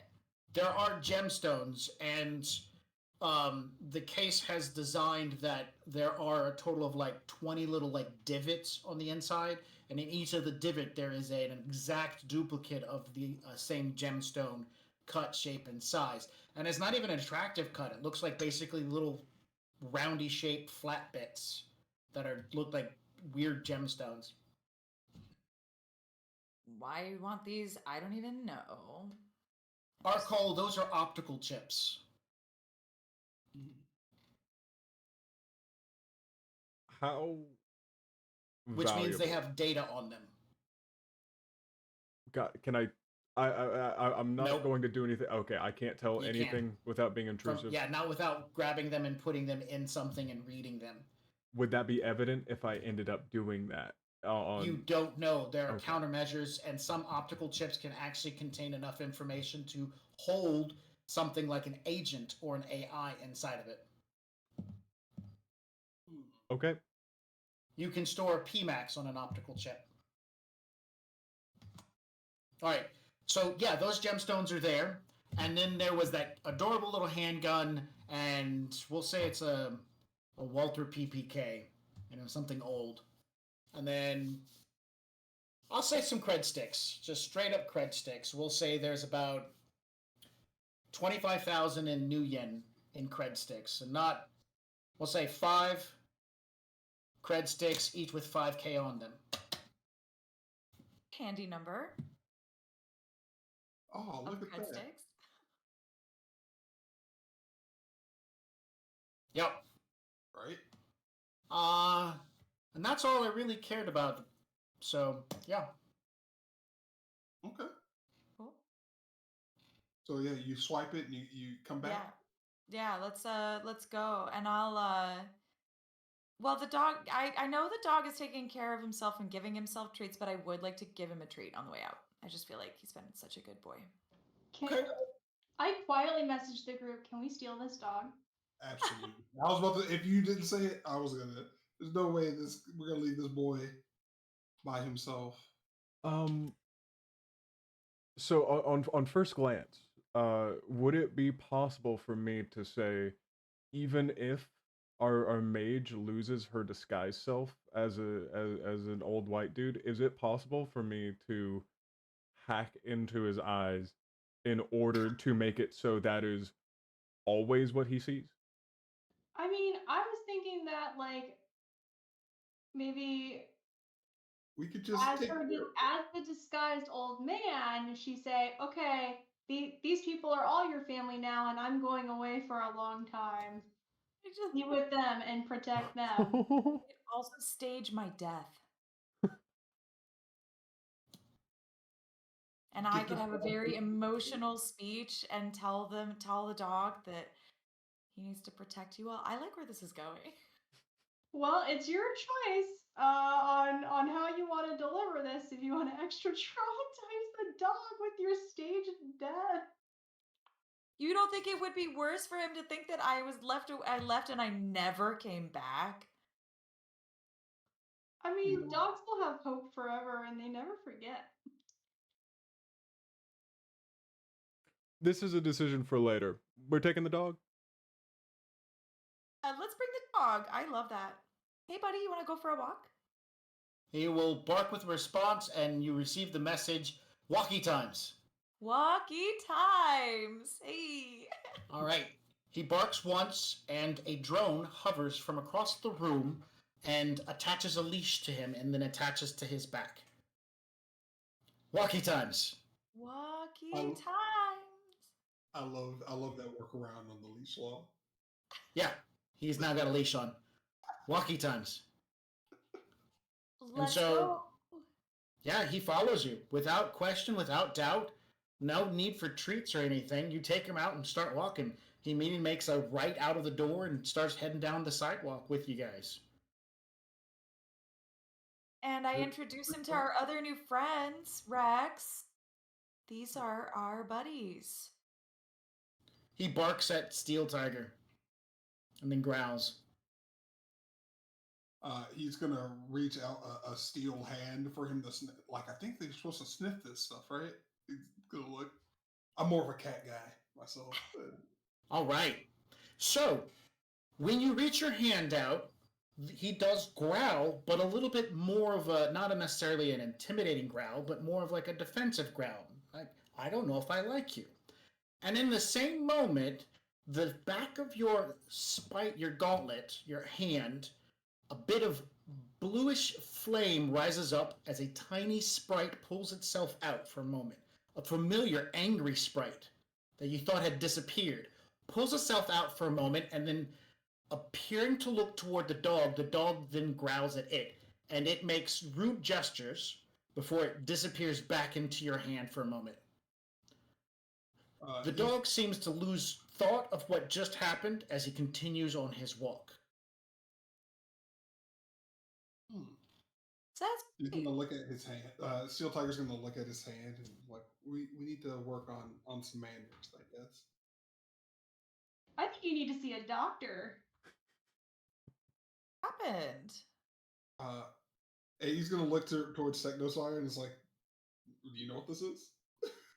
I mean, I have seen it before. I happen to not be good at making that happen. How did you do that? I came across a sprite earlier in the or a few months ago rather. Mm-hmm. And, I thought they were gone, but apparently just chilling in my limbs. Yep. They go dormant for a period of time. They're called corklings. They go dormant for periods of times, and they try to harbor and find themselves devices in which align with them, whether they're positive, negative, or neutral. And for whatever reason, Steel Tiger's cyber arms align with this corkling, and he has been following you ever since. It doesn't really have a positive or negative effect on you as a character. It just means there's something living in your cyberware. That's odd. We might have to look into that later. But Correct. Because if you remember, you utilized him so that you could get free, and then you took him out of where he was hiding, and so he disappeared during that fight. At least that's what you thought. I might need to start charging this little guy rent. Rent? You just float me some Nuyen every now and then. It'll be all right. I don't care how you get it. With that being said, we have come to the end of our show. The job's been done. A break-and-enter has been successful. The ID cards in question have been gathered. Our Cole can now blank out a few pieces, and then you guys can reach out to Icarus's contact so that she can give you the necessary changes and get Icarus to... Sorry, then she can reach out to Icarus and have Icarus come down, make the changes to your IDs so that they will 100% work to get you into the Emerald City. Fantastic. Beautiful. So we are now. The next part of our game is you guys going to the Emerald City and doing your legwork to figure out what's the next step for the job that you're on. Dun, dun, dun. And we'll be doing that. Our next show is next Thursday on the 2nd of November. So, if you like what we're doing here, definitely tune in next week to play catch up with us.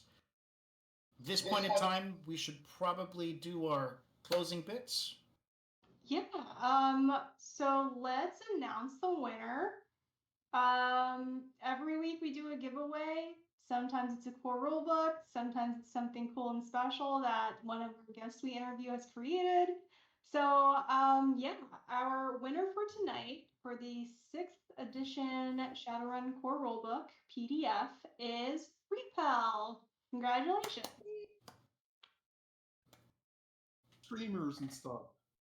Pew! Awesome.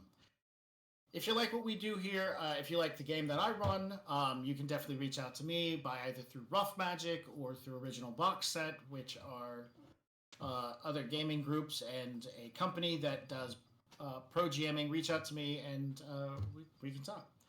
I'm sure we can figure out a way to do that. Does anybody else got anything to pitch? No? I like to pitch my own stuff. And then I like to pitch my wife's amazing soap. She's Get got that amazing boneless soap. Yeah, she's got candles too that have bones in them. See if I don't think I can link anything into the chat. So if we could have somebody who can link into the chat, her Etsy page, that would be super amazing. No, I got you. Cool. Thank you.